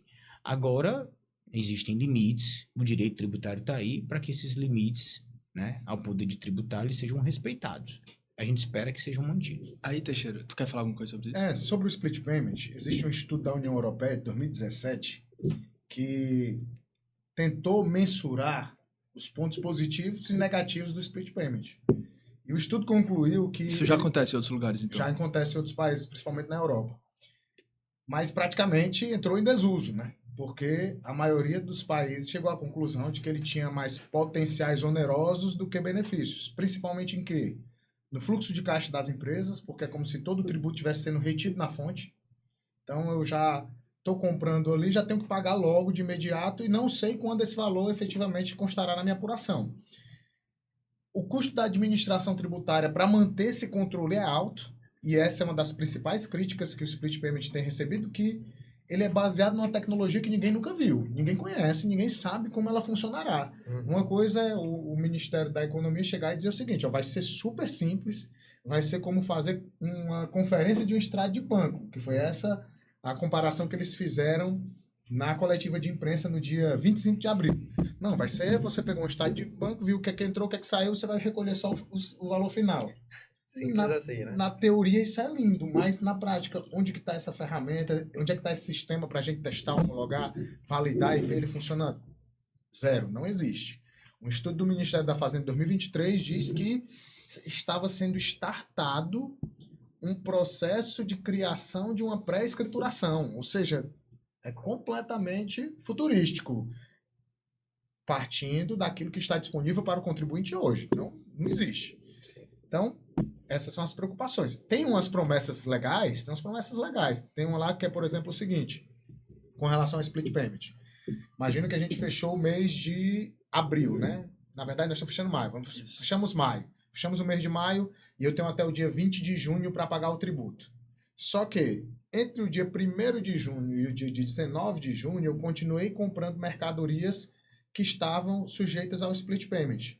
Esses valores que eu fui pagando de 1º a 19 de junho podem abater o meu tributo de maio. Então, beleza, isso é legal, porque... Por que 19? Por que 19 de junho? Porque até a véspera da data do teu pagamento. Ah, então, tá. tu tinha até dia 20 para pagar. Então, até tá. o dia 19 a gente passa a régua, né? Já tá Fecha a vendo conta. que o negócio que era para ser simplificado já começa a complicar? Já tem uma promessa de que o split payment para alguns varejistas não vai ser integral, vai ser presumido. Então, já não vai ser tão simples como estava sendo prometido. Porque, de fato, Aí a ideia é essa, é porque aqui no Brasil a gente acha que tem que estar tudo descrito pormenorizadamente na Constituição, né? Mas a Constituição realmente ela tem que trazer os princípios e as regras gerais. Essas outras coisas, evidentemente, desde que não afrontem a Constituição, elas têm que ser trazidas em lei. Né? E vamos ver como é que vai funcionar. Essas leis, esses regulamentos, enfim, toda essa legislação tributária que vem aí para tentar regular essa reforma. Tem algum ponto aí, Rodrigo? Não, sem mencionar que o projeto de lei que está em discussão, partiu do Executivo, Que tem 500 artigos. São 240 páginas, né? 350 Ah, páginas. então acho que eu vi o documento errado para fazer Se a quiser, eu pauta lhe aqui. mando completo. Não, Mas se a gente for pensar que essa reforma está extinguindo ICMS, ISS, IPI e PIS e COFINS, daria se muito você mais. pegar a legislação desses 5 tributos, dá 1000 vezes maior isso aí. Dá, né? tranquilo. Então, assim, não vamos reclamar muito não, porque já foi pior. Nada é tão ruim que não possa piorar, não Exatamente. esqueça disso. Mas ainda na questão do split payment, uma questão também é que o projeto de lei, ele se propõe no momento em que eu vendo, talvez já houvesse esse destaque do que fica para a empresa, o que fica para o governo, só que os meus créditos, eles ficam condicionados ao pagamento do tributo por quem estava antes de mim na cadeia Exceto produtiva. no split. Ah, então essa é uma Exceto no ressalva. split, porque o split já é o pagamento. Tá, então o Mas Felipe... esse condicionamento também é um absurdo. Vai totalmente de encontro a tudo que o STJ vinha decidindo Com nos certeza. últimos anos. Como é que eu vou condicionar a tomada do crédito? Eu que sou um adquirente de boa fé, que paguei pela mercadoria ou pelo serviço, adquiri, como que eu vou controlar ou ter o controle se o elo que vinha antes de mim na cadeia Pagou, não. recolheu efetivamente o tributo? Ora, eu estava discutindo isso um dia desse. Me diga uma coisa, você tem como controlar hoje, na realidade de hoje, do regime de hoje, se o elo anterior, quem vendeu a mercadoria para você, pelo menos escriturou o documento fiscal? Eu tenho como fazer esse controle, Felipe? Tem não. Não tenho como fazer. Aí como é que eu vou controlar se ou ele não. pagou? Como é? Não, peraí, eu só recebo a mercadoria com comprovante de recolhimento do tributo. Não, mas peraí, eu só pago o tributo no dia 20 do mês subsequente. Eu tô te vendendo a mercadoria agora dia 3 do mês. Por que eu tenho que pagar logo agora? Meu fluxo de caixa, como é que fica? Isso é um verdadeiro... A tentativa aí é empurrar para o split. Eu vou empurrar para que o cenário se torne Ei, de Guerra, tal fala só um forma- pouquinho mais perto do microfone aí, chefe. Tá, beleza. Então a tentativa aqui é empurrar para que fique de uma forma que, vou partir para o split, porque eu já garanto que eu vou ter direito Poder ao tomar o crédito. crédito. Porque quando é o split eu já estou pagando logo, então. Aham. Esse aí vai ser um dos pontos de discussão no judiciário. Que a gente Vai. sabe que os próximos 10 anos pós-reforma vão ser anos de surgimento de várias teses tributárias. Eu costumo dizer até que vai ser a década de ouro para o tributarista, né? Porque vai ter muita discussão, porque novidade gera discussão, é natural. Sim. E a gente não pode imaginar que esse texto constitucional é um texto perfeito, intocável, né? De Que maneira está nenhuma. respeitando E aí, tudo, como é que e respeita que tá tudo certo. a regra lá do Hugo de não mexer em 30 anos? Porque Não, na hora que isso tu falou da regra, eu isso pensei, seria pô, o tipo, ideal, mudança né? tecnológica, Mas porque pode tá aprovar. avançando muito Isso rápido. seria né? ótimo, né? Isso seria o ideal, seria a utopia. Né? Tem Mas algum ponto Ele pra- poderia mexer em um cumprimento de obrigação acessória e tudo, é um mas o ponto. problema é mexer na estrutura tributária, mudar a alíquota, mudar a forma de cálculo, mudar sujeito passivo, mudar regime de recolhimento, uma hora é substituição tributária, outra hora é com pauta, outra hora é com margem de valor agregado. O ICMS mesmo, você tem DIFAL, um tipo de DIFAL para venda ao consumidor final, o DIFAL na aquisição de mercadoria para ativo imobilizado, o DIFAL para aquisição de mercadoria para uso e consumo, o ICMS ST, pauta fiscal, margem de valor agregado. O que é isso? Isso tudo foi penduricalho que foi sendo Tudo construído ao longo do foi. tempo. Isso não nasceu na Constituição de 88. E nem no CTN. Não, Não. você tem traçando normas gerais tributárias, né? Isso nasceu na Constituição de 88. E você tem por ICMS, por exemplo, o legislador foi extremamente descuidado com o ICMS. O ICMS de 88 até 96 foi cobrado por meio de convênio 66 do CONFAS. Só veio ter uma lei complementar do ICMS, que é a Lei Candir, em 96, 8 anos depois, traçando as normas gerais. E não adiantou muito. Né? Porque, embora exista esse normativo complementar, que é a Lei Candir, os estados casam, batizam, separam, divorciam em relação ao ICMS e devo dizer aqui, para dar opinião, Claro. com conivência dos tribunais. Os tribunais brasileiros hoje, eles têm uma parcela relevante de participação nesse cenário tributário. Tentam corrigir algumas coisas, mas quantas vezes a gente não está diante de casos em que uma tese tributária ela é julgada procedente, a corte reconhece que o tributo é inconstitucional, ou seja, ele já nasceu eivado de nulidade, já nasceu viciado, no seu nascedouro já está viciado. E o que é que o STF faz, ou o STJ? Modulam os efeitos da decisão. Tem alguém estudando isso no mestrado. Olha, né? o tributo é inconstitucional. Realmente não podia ter nem Concordo sido com você. instituído. Mas o que já foi pago, valeu, foi bom a Deus. Quem vive de passado é museu, ninguém olha para trás. Daqui para frente não pode mais cobrar.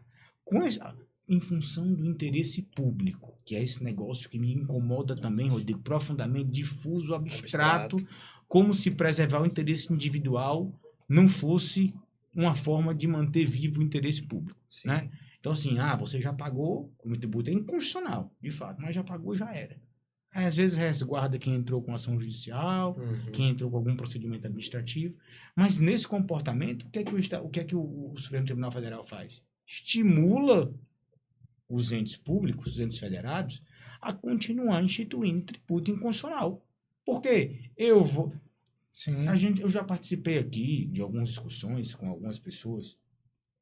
Na época, lembra do protocolo 21? Uhum. Acho que o Rodrigo não lembra, não. Lembro. Lembra não. O André protocolo lembrou 21, quando não existia o DIFAL ainda, na venda para consumidor final, né, essa cobrança para o estado de destino, essa destinação do recurso para o estado de destino, quando começou o e-commerce a bombar, em 2010 por ali, os estados destinatários, como o Ceará, por exemplo, ficou louco. Porque todo mundo comprando mercadoria de São Paulo pela internet e o ICMS ficava inteiramente para o estado de São Paulo. Sim. Os estados criaram lá no Confaz um tal de protocolo 21 para dizer o seguinte: opa, chegou aqui, a gente vai comprar ICMS na fronteira. Com base em quê? Num protocolo. Para quê? Para não ter prejuízo. Ou seja, o contribuinte tinha que pagar 2 ICMS, ele pagava a alíquota cheia. Aí sim abre tributação. Não, isso aí eu não sei nem como é que eu nomeio isso. Isso é um absurdo. Eu não sei nem como é que eu nomeio isso. E qual que era a discussão na hora de instituir um negócio desse tipo? Só pra gente dar como exemplo. Qual que é a discussão? Rapaz, é o seguinte, nós vamos cobrar aqui de todo mundo isso aqui que estiver comprando mercadoria de fora. Quantos vão discutir isso aqui na justiça? Rapaz, 10%. Então Mas vamos foi cobrar. pensado, vale a pena. foi Mas feito não- pensado mas assim? Não tenha dúvida que é feito pensado assim. Não tenha dúvida que é feito. Porque todo mundo que cria uma cobrança dessa meio de protocolo sabe que é inconstitucional, que o protocolo, no frigir dos ovos, vai ser derrubado pelo judiciário. O problema é que muitas vezes o Quem é judiciário... que cria? Os estados. Nesse caso, foram os estados lá no Confaz. É um conselho de política fazendária. Mas o que é que acontece? Muitas vezes o judiciário demora para agir. Demora 2, 3 anos para invalidar uma norma dessa. O estrago já está feito, porque houve poucos cobrança de 2, 3 contribuintes vão anos. atrás do seu direito, né? E Tem aí, isso também. quando o tribunal declara a inconstitucionalidade daquele instrumento que, não vou nem dizer que criou o tributo, porque não existe tributo criado por meio de protocolo, mas por aquele instrumento que fez aquela cobrança abusiva, ele modula os efeitos da decisão. O que foi cobrado já era, já está no cofre do Estado, tem um interesse público, daqui para frente não pode mais cobrar. Então acaba sendo um estímulo. Sim. Você não tem responsabilização pessoal de agente público no Brasil. Já viu alguma vez? Não.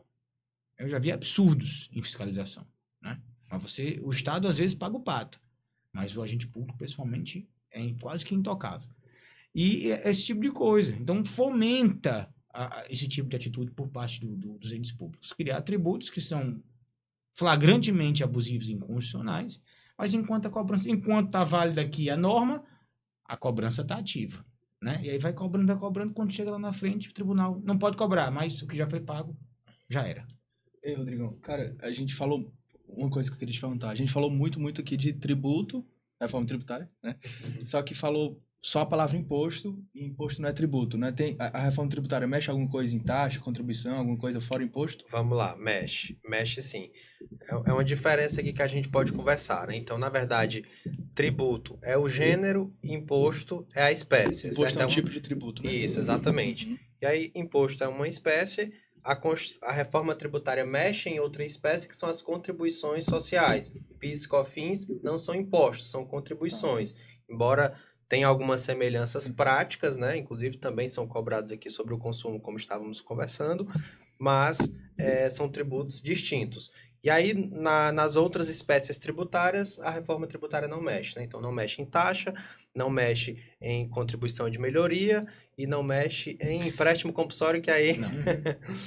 nunca, É porque nunca o existiu. Rodrigo Nem colocou, dá você ideia. tem o tributo que é gênero, que se subdivide em 5 espécies, né? Imposto, taxa, a contribuição de melhoria, o empréstimo compulsório e as contribuições especiais. E aí, dentro das contribuições especiais, você tem outra subdivisão, Diversas. que é onde se enquadram essas contribuições sociais que estão sendo reformadas agora, que é o PIS e COFINS. Aí, no começo, a gente falou que está aprovando a reforma tributária, só que falta operacionalizar, regulamentar o negócio. Como que tá isso daí? A tramitação da reforma ela começou no ano passado, né? Assim, a tramitação efetiva, né? Ela chegou, a proposta de emenda à Constituição 45 chegou na Câmara dos Deputados para votação no plenário da Câmara no dia 6 de julho de 2023. Foi aprovado na madrugada do dia 7, né? Em 2 turnos, no dia 7 de julho de 2023. Mas todo mundo leu tudo, né? Todo mundo leu tudo. O texto Viraram chegou a noite. 7 da noite, começou a votação 7h30. Um texto de 29 páginas. Pô, e o pessoal não embargou esse negócio? Não fez alguma coisa aí pra... É como você falou no começo, Existe- esquerda e direita... Quando estava em o governo, consenso. quando o governo manda Mas uma tem- proposta é de que emenda tem que ter constitucional quórum, pro não tem? plenário, Tem. E teve? quando o governo Teve, manda obviamente. pro plenário, ele já manda sabendo que a maioria vai votar, né, que vai ter aprovação. Dificilmente o governo manda sabendo que vai ser derrotado, né? Então já sabia que havia ali um arranjo político, porque todos entendiam que era bom pro país, e eu acho que é melhor do que o que está hoje. Então foi desse jeito. Formalmente Inclusive- está tudo certo. Inclusive, Formalmente muito foi tudo rápido, cumprido viu? direitinho. No dia 7 de julho foi aprovado na Câmara, foi para o Senado, no meio do recesso, foi para o Senado. No Senado tiveram 800 emendas, dessas 800, mais de 200 foram acatadas ao texto. Foi aprovado no Senado no final de outubro, salvo engano, foi início de novembro. Voltou para a Câmara e no dia 20 de dezembro foi promulgado. Beleza. Então nós tivemos a alteração na Constituição. Essa alteração já está incorporada ao ordenamento jurídico tributário brasileiro, já faz parte da nossa Constituição Federal, dobrou praticamente o tamanho do capítulo tributário da Constituição. Até no dia que eu participei da audiência da Comissão de Assuntos Econômicos do Senado, o professor Ives Gander Martins também participou. E ele falou um negócio que eu fiquei assim, meia hora pensando, que era o seguinte, ele disse, olha, a gente está dobrando o tamanho do capítulo tributário da Constituição e acreditando que o dobro vai ser mais simples do que esse pedaço menor. Então, foi muita esperança nisso. Só que, como a gente mencionou no início, a Constituição ela não cria tributo, ela redistribuiu as competências e determinou quais tributos os entes podem cobrar. Aí agora necessita de uma regulamentação infraconstitucional. Esse texto da regulamentação, pelo menos o primeiro deles, ainda falta pelo menos mais um, chegou no dia 25 de abril ao Congresso.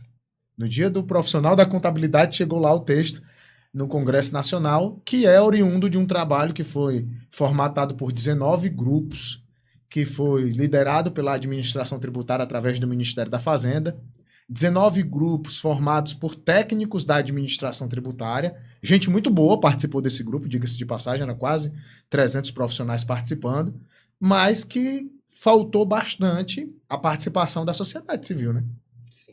Então nós não tivemos praticamente ninguém participando dessas discussões. Vez por outra alguém diz que participou, mas não tem nenhum relato dessa participação que seja de fato contundente, que foi incorporado ao texto que foi regulamentado, que é esse texto. O IBS, eu acho que foi no artigo 156A. 156A, o E IBS, a CBS, 195, inciso 5. 5, perfeito. Salvo se eu não tiver. É exatamente equivocado. isso. É, Exatamente isso. tiver equivocado. E aí essa regulamentação que chegou, ela junto com a exposição de motivos, tem Eu não entendi por que que tu 356 fez esse adendo páginas. aí do 150 e do É 160? porque são os artigos da Constituição onde estão previstos esses dois novos tributos, a CBS e o IBS. Tá. O IBS no artigo 156A da Constituição, que é novo, Uhum. e no artigo 195 foi incluído um inciso, é o inciso 5, possibilitando a União instituir o CBS, que é a outra perna do IVA duo, né? E o CBS imposto seletivo IBS. lá no artigo 153. Isso. Então, são 3 esses novos tributos. E essa regulamentação chegou, 356 páginas, 499 artigos, 26 anexos. Então, muita coisa para ser regulamentada, né? Muitas coisas. E Que- quem participa da regulamentação é União, Estados e Municípios? A regulamentação é no Congresso Nacional, então todos os representantes estão lá, né? Então foram criados agora na Câmara 2 grupos de trabalho, inclusive nós temos 3 deputados cearenses participando. Não vamos lembrar quem são os 3, eu sei que o Luiz Gastão é um deles. Mauro Filho, exatamente. Gastão e... Meu Deus. Esqueci o E outro. tem o... mas por isso que, que a gente vai Exato, deixar alguém de fora, mas Desculpe, são deputado. 3. Na verdade, eu achei que eram só 2. São Mas 3. hoje eu fui corrigido que são 3, né? É porque no grupo que ficou com a regulamentação de IBS e CBS, regulamentação geral, são só 2. Que é o grupo principal, digamos assim. O restante são as demais operações, né? Então, essa regulamentação, ela traz muita discussão ainda pela frente. Hoje mesmo eu estava participando de uma reunião de um grupo de estudos, 7 e pouco da manhã, esse grupo estava reunido para discutir, e nós estávamos discutindo exatamente a questão das profissões regulamentadas, né? Porque lá menciona no artigo 116 do projeto algumas restrições para que a atividade intelectual ela tenha direito à redução da alíquota padrão. Então, por exemplo, para a advocacia eu nem vejo tanto impacto, mas para a contabilidade tem, porque lá ele menciona, por exemplo, que a sociedade, todos os sócios têm que ter registro no conselho profissional da atividade principal da sociedade. Então, no caso de uma sociedade de advogados, todos obrigatoriamente precisam ser advogados. Mas numa sociedade de escritório de contabilidade, eu posso ter um sócio advogado, eu posso ter um sócio economista, basta que ele esteja regular na sua atividade profissional. Então, aí já se configuraria uma restrição à redução de alíquotas para as profissões regulamentadas. Então, a gente já está discutindo esses detalhes, né? Só 2 adendos. Primeiro, falando da simplificação, ele falou do imposto seletivo e eu lembrei. Essa reforma sobre o consumo, ela extingue 5 tributos, né? A gente já 4. falou. É que o IPI vai ter COFINS. IPI não- Pois é. é, fica totalmente- É isso que eu ia falar, né? Foi todo mundo fala, vai extinguir PIS, COFINS, IPI, ICMS e ISS. E o que é que vai ficar? CBS, IBS, o imposto seletivo, o IPI se extingue, mas não se extingue para a Zona Franca, continua na Zona Franca de Manaus. Importante, a Zona Franca continua isenta. Um benefício. Continua diferenciado. E o IPI continua valendo para lá. E a gente tem ainda a contribuição dos estados, que foi colocado como um jabuti nessa reforma. Os estados poderiam criar uma contribuição. Que é um completo absurdo. Semi-elaborado, né? Que dos 26 estados, 17 podem criar. Por quê?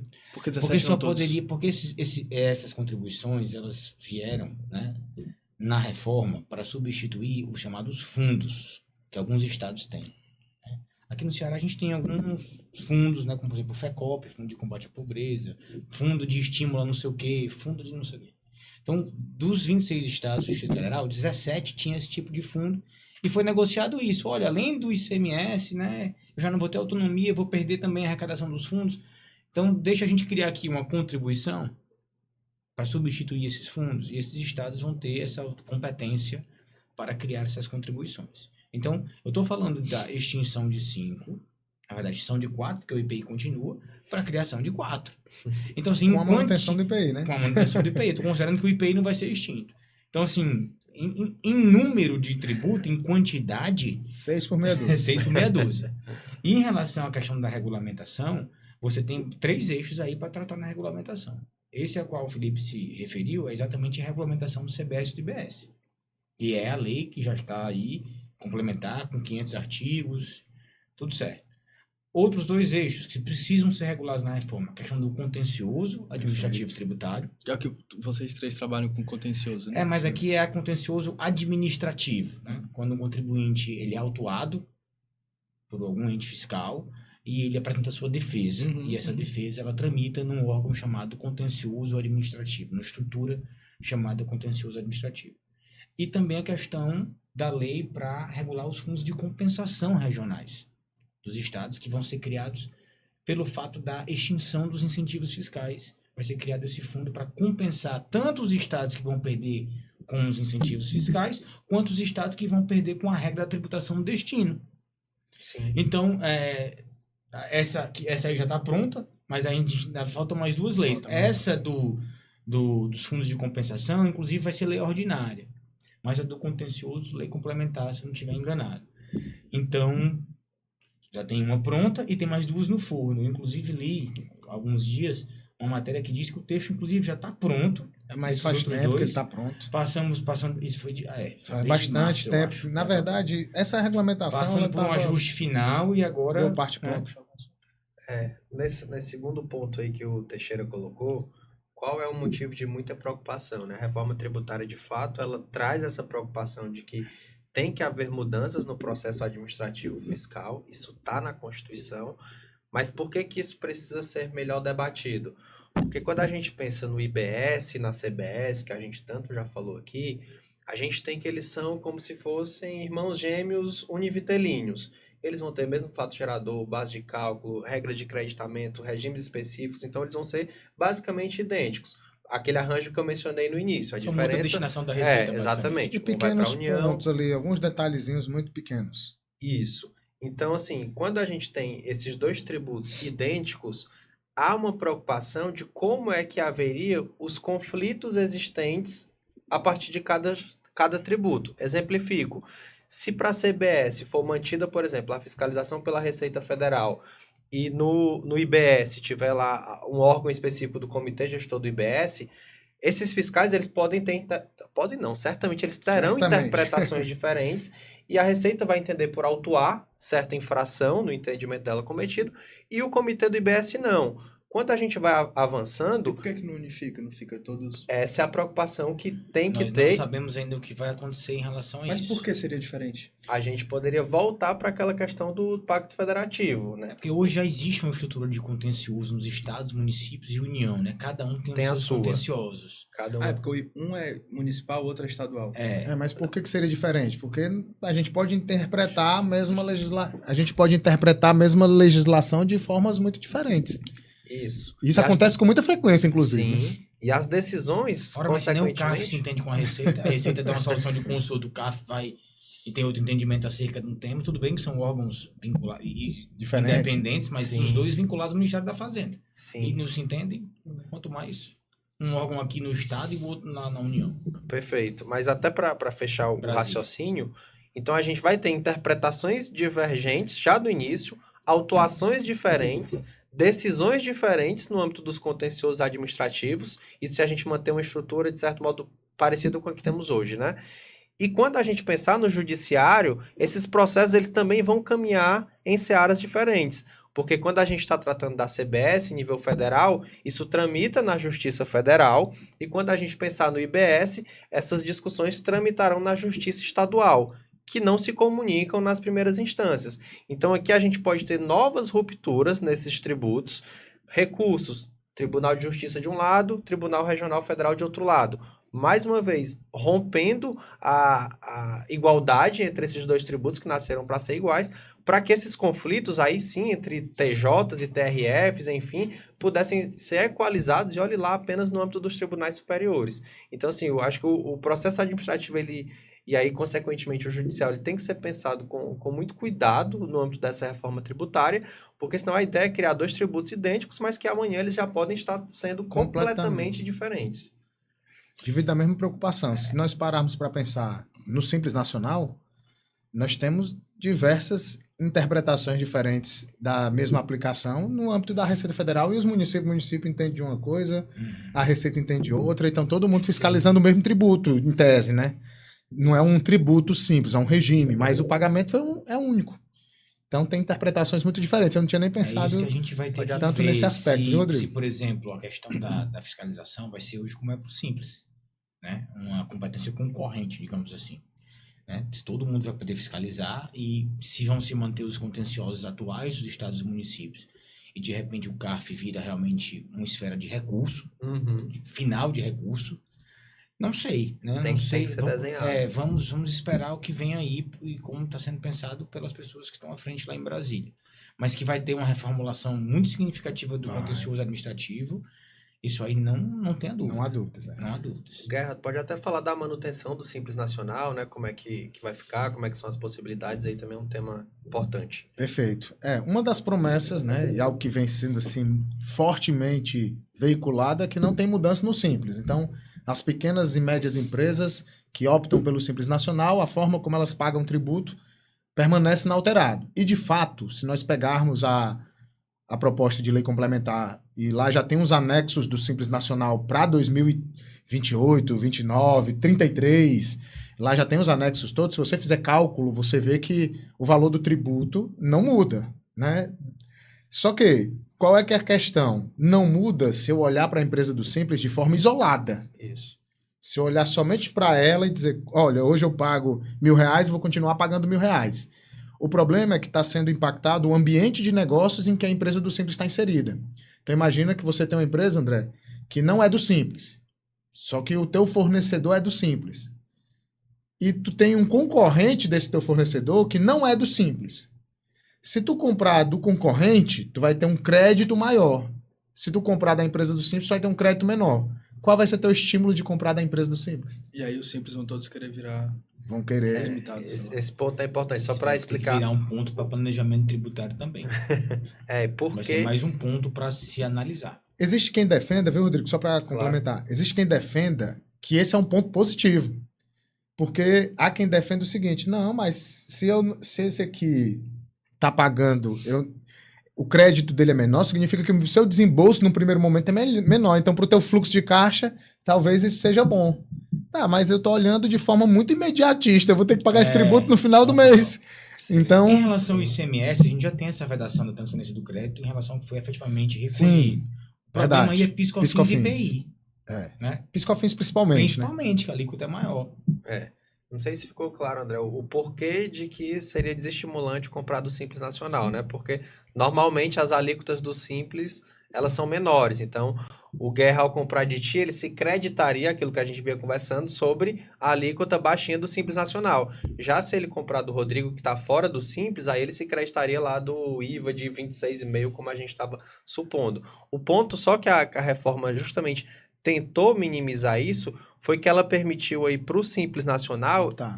esse sistema híbrido, que ela permaneceria no Simples, apurando ali com certas facilidades de obrigações acessórias, mas quanto ao IBS, a CBS teria essa oportunidade de apurar fora do Simples, se valendo da não cumulatividade. Então, mas é um aí planejamento que... é muito doloroso, né? Porque a alíquota de 27, né? Pois é. Tem que planejar É um bem. planejamento que tem que ser analisar. Porque realmente pro colocado Simples na sobe ponta do muito, né? lápis. De uma vez. Sobe demais. Sobe. O Simples começa, tem 6%, faixa de né? 4%. Tem Sobe demais. Mas sobre faturamento, os 27 é sobre o lucro, Não, é sobre a venda, né? Em tese, se ele puder É entrar no sobre regime da diferença. CBS e da IBS com a não cumulatividade ampla, ele vai poder tomar crédito relativo a CBS e IBS. Porque hoje, por exemplo, o Simples no ICMS não tem conta gráfica.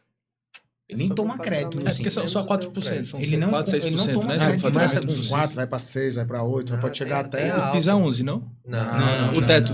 Não, Não, é porque pode ser... é porque o Simples tem várias faixas. Vários anexos e Que várias vai faixas. aumentando por faturamento, né? Isso, exatamente. Aí, pessoal, pra gente se encaminhar aqui pro final,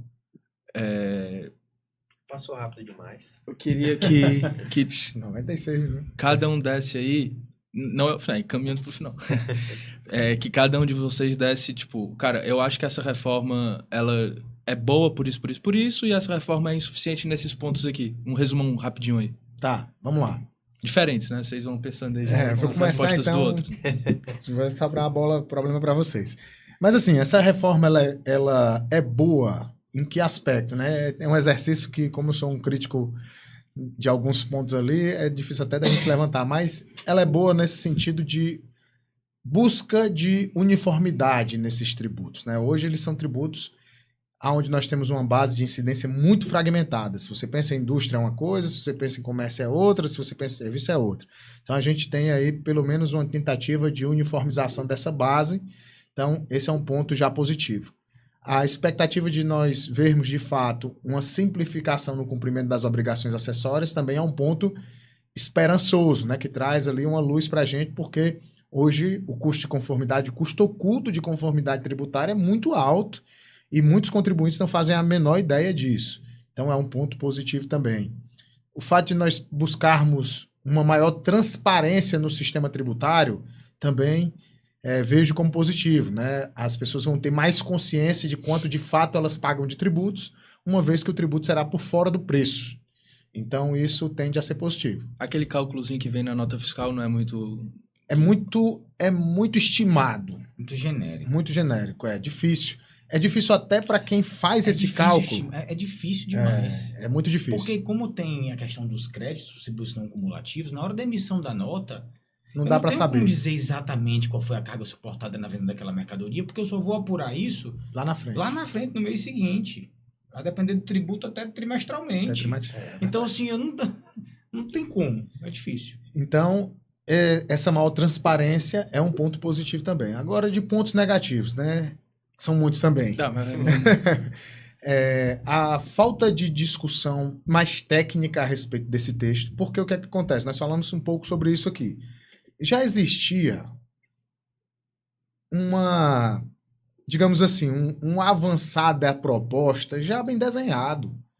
Essas discussões que estão sendo feitas são muito pontuais. O pessoal já sabia, pelo menos no Congresso, exatamente o que é que iria aprovar, tanto que a gente conversou. O texto chegou às 19 horas, 19h30 começou a votação. Então, nos bastidores já se tinha um entendimento do que estava sendo aprovado.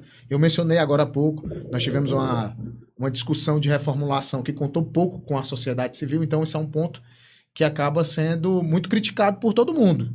Falta discussão técnica aprofundada. Muitos dos grandes tributaristas do país não participaram dessas discussões, né? Então, é um ponto negativo muito forte que pode se refletir no futuro em muitos problemas. Outro problema que eu vejo... O cronômetro não aguentou o podcast. Tem que parar de falar. Outro ponto negativo que eu vejo, esse já início de restrição à tomada de crédito, né? A gente já está vendo a mitigação da não cumulatividade plena. Então, a gente já está vendo sendo imposto ao contribuinte diversas restrições do direito a crédito. Então, já é um problema. O Simples Nacional, para mim, você diz 3 pontos positivos, para mim ser 3 negativos. O Simples Nacional, para mim, também é um problema. A gente precisaria pensar um modelo que não desidratasse o Simples, porque a sua conclusão ela foi muito rápida e é a conclusão mais óbvia. Não vai mais valer a pena ser do Simples. Vou para outro regime. Tá, mas e o custo de conformidade oculto? E as obrigações que eu vou ter que cumprir estando no outro regime? Como que serão? Então, isso normalmente não é mensurado. Então, para gerar esse equilíbrio, né, 3 pontos positivos, 3 pontos negativos. Vou falar só um de cada, tá? Tá. Já falou Já 3, esgotei, 3, né? 3, já esgotou. Para mim, sem dúvida, o ponto mais positivo é essa redução da competência tributária. Trazer para um comitê gestor a autonomia para regular e legislar acerca do IBS, retirar dos 26 estados do Distrito Federal e de mais 5 mil municípios essa possibilidade, para mim, disparado é o melhor ponto da reforma. Ah, mas você é um antifederalista, não sei o quê. Não tem nada a ver com isso. Eu estou olhando sobre o viés de um profissional da área tributária e dos contribuintes, que eu vejo qual é a dor, e você sabe o quanto é difícil a gente acompanhar as mudanças. Vai ficar mais fácil, inclusive, para você atuar nacionalmente como tributarista do que o que é hoje. E eu acho que isso reduz muito algo que é muito claro para todo mundo que atua na área tributária, Rodrigo, que é a vulnerabilidade do contribuinte. Tem um professor que escreve muito em tributário, escrevia, agora não está mais escrevendo tanto, que é o professor James Marinhos. Não sei se tu já leu. O segundo gosta muito dele. E ele trata exatamente dessa vulnerabilidade do contribuinte. Vulnerabilidade técnica, porque hoje não existe contribuinte nenhum no Brasil, nem pessoa física, que consiga viver sem o auxílio de um contador ou de um advogado. Não existe essa pessoa. Que bom que é assim, né? Eu não estou desejando o contrário, que fique bem claro, né? Isso nos beneficia. Nós existimos por causa dessa burocracia tributária. Também, né? E tem também uma vulnerabilidade que ele mencionou alguns fatos diversas vezes, que é a vulnerabilidade político-legislativa. Que é o fato de um projeto de lei chegar no Congresso 7 horas, encorpado, complexo, denso, como foi a PEC, da reforma tributária, e começar a votação às 7h30 e ser aprovado em 2 dias, em 2 votações, em 2 turnos. Mas foi para as comissões de finanças? Foi para a comissão de CCJ? Passou. Né? Mas entenda, eu estou falando de uma aprovação em tempo recorde. E aqui no estado de Ceará a gente fez isso o tempo inteiro. O ICMS subiu a alíquota de 18 para 20 em questão de dias. Te ouviram? Perguntaram alguma coisa? Formalmente está tudo certo. Não vou discutir, está tudo certo. Né? A questão é de uma vulnerabilidade mesmo político-legislativa. Eu acho que com essa diminuição da competência tributária, isso também reduz. Então eu vejo isso como um ponto muito positivo. Como, eu não vou nem dizer que isso é um ponto negativo, mas é um ponto que me causa bastante angústia, Também chamado ponto negativo. né? Como, Mais conhecido como como- advogado, como tributarista, como acadêmico, como nordestino principalmente, que é o fim dos incentivos fiscais. Pô, mas isso é bom, velho. É cuidado com o que você deseja, né? Cuidado com o que você deseja. Porque nós estávamos, inclusive, discutindo isso aqui antes da gente começar a gravação. Ninguém põe empresa onde custa mais caro. Ninguém vai abrir uma empresa onde é mais caro abrir. Se as empresas que estão aqui hoje, e nós temos vários exemplos para dar incentivadas, inclusive muitas multinacionais estão aqui, é porque existe uma renúncia fiscal por parte do Estado que não vai mais poder ser concedida daqui a pouquíssimo tempo.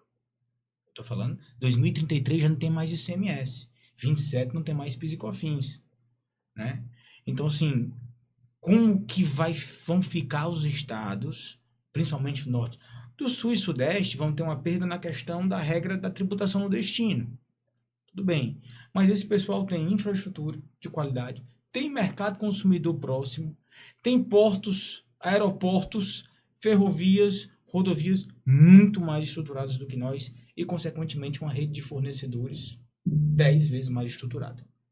E nós aqui no Norte e Nordeste, e essas são diferenças históricas causadas pelo próprio Estado brasileiro, vale dizer, não é culpa do povo nordestino, não é culpa do nortista isso, né? É uma política de Estado centenária, né? Nós estamos numa posição fragilizada, que nós não temos nada disso. Nós não temos mercado consumidor, nós não temos uma infraestrutura na mesma qualidade deles, nós não temos uma rede de fornecedores, tecnologia embarcada na mesma qualidade de quem está no Sul e Sudeste. E de repente eu digo, ó, é o seguinte, aquela renúncia fiscal que eu fazia para você vir para cá, eu vi uma vez o Ciro Gomes falando, que quando ele criou, ele foi um dos que idealizou a política de incentivo fiscal do Ceará, o FDI Provin, né, com o PCDM. E ele dizia que recebia muitas críticas porque algumas dessas indústrias maiores que vieram com 99% de FDI, de diferimento. 99% de desconto no ICMS, imagina, quase 100% de abdicação. Aí ele falava, como é que você concede 99% de diferimento, né, de ICMS, o cara vai pagar só 1%, meu amigo. Se ele não tivesse aqui, ele não ia pagar era nada. Aqui ele está pagando 1% e está gerando renda, emprego, tecnologia, fomenta toda uma atividade produtiva ao redor da indústria. A indústria não vive sozinha, ela precisa de fornecedor, né? Então, é esse viés. E depois que acabar isso, como que vai ser a regra do Fundo de Compensação Regional, que foi pensado para compensar esses estados que não vão mais poder incentivar, né? Isso é uma incógnita para todos, mas é algo que me causa muita aflição. Porque, de fato, existe essa possibilidade, ninguém pode negar, de haver uma fuga, realmente, de empresas aqui do Norte e Nordeste para estados que estão mais bem estruturados. Ora, imagina, pega o exemplo da Grendene. A Grendene, com sede lá em Sobral, compra boa parte da matéria-prima da Bahia e do Rio Grande do Sul. O que diabo é que ela quer aqui no Ceará se não for incentivo fiscal, se for renúncia fiscal? Imagina. Gasta um absurdo com frete para trazer essa matéria-prima para cá. Mas é justamente por O isso. que ela vende aqui no Ceará não corresponde a 5% do que ela produz. Então, o que ela está fazendo aqui? Aí, de repente, eu digo, ó, vai acabar. Como é que os estados vão poder, de fato, compensar essas empresas para que continue valendo a pena eles ficarem Mas não aqui? vale a pena. É justamente por isso. Se o fundo de compensação, se a lei ordinária que vai regular esse fundo permitir der instrumentos ao Estado para fomentar a empresa de outras formas, com financiamentos, a gente até cogitou aqui, pagamento de folha de salário, coisas do tipo, eu acho que pode ser algo a ser analisado pelo empreendedor, né? Mas eu repito, ninguém mantém empresa onde custa mais E caro. nem deveria. Nem deveria, é uma o- regra. A empresa trabalha pelo lucro, E o pela tributo deveria maximização ser dele. isonômico.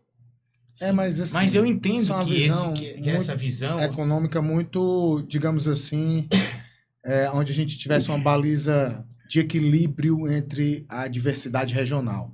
Porque você imagina, né, quando a gente está falando isso, a gente não está falando para defender o incentivo, a gente está falando para defender vários empregos que são gerados por essa empresa e que promover um desenvolvimento naquela região, né? Olha, eu fui dar uma aula uma vez, o Felipe sabe disso, numa cidade chamada Cacoal. Meus amigos, essa cidade fica no interior. Um abraço pro pessoal de Rondônia. Fica no interior do estado de Rondônia. Não tem noção, cara. Foram Fala, quantos cara, voos? O cara aqui, acho que uns 3. Fortaleza, Cuiabá, depois, sei lá, os 3. Rapaz, um cara que abre uma empresa, né? Como eu tinha alguns clientes aqui no interior do Ceará, a Copiara, Jaguaribe. Meu amigo, o cara tem que ser muito empreendedor. Gacoal lá em Rondônia, cara, tu olha, não tem nada. Não tem nada. Então, assim, se não for, nem com incentivo pessoal vai. Nem o Estado abrindo mão do ICMS. Muitas vezes o município concede o terreno. Às vezes o município constrói o galpão para a empresa ir, cara. E o pessoal não quer ir. Imagina, por que eu sou industrial de São Paulo? Moro ali em São Paulo, moro em Jundiaí, moro ali no Vale do Paraíba, Taubaté, São José dos Campos. Por que eu vou querer sair dali, que é um lugar maravilhoso? Estou a 3 horas do Rio de Janeiro, no Vale do Paraíba. Estou a 1h30 da cidade de São Paulo. Estou entre Rio e São Paulo. Meu mercado consumidor Meu é lá. mercado consumidor é lá, eixo sul e sudeste. Por que diabo que eu vou querer vir pro Nordeste? Ah, não, porque eu gosto de praia. Ah, você vem passar as férias aqui. O cara não vem empreender aqui. E a isonomia, ela é, talvez, na sua essência, tratar diferentes os diferentes. Né? Sim, Sim. E Tratar repito, diferentes os são diferentes. diferenças históricas e o Estado brasileiro fomentou a existência e o aumento dessas diferenças. Então, tem que haver uma compensação para os estados do Norte. Eu não estou falando isso pelo fato de eu ser nordestino. É uma questão de justiça mesmo. Porque o Brasil só vai existir do meio para baixo, né? E daqui Norte e Nordeste. Rodrigão. Opa, eu acho que a gente chegou talvez num desenho do que seria o ponto mais positivo, que eu acho que giraria em torno da simplificação, se de fato ela vier, e quando vier, né, porque esse momento de transição eu acho que vai ser muito nebuloso ainda para a gente entender tudo, para a gente conviver com esses dois regimes simultaneamente, como o Teixeira falou, talvez seja um momento de ouro aqui, né, para nós tributaristas, mas de pontos negativos, talvez que eu consiga destacar, e aí para também tentar fugir do que já foi muito bem falado, seria a grande quantidade de regimes especiais e diferenciados, certo? O que eu quero dizer com isso? Num primeiro plano, a reforma justamente ela foi pensada lá, vamos retomar aqui rapidinho. O IVA, o único imposto, iria incidir com a única alíquota para todo mundo.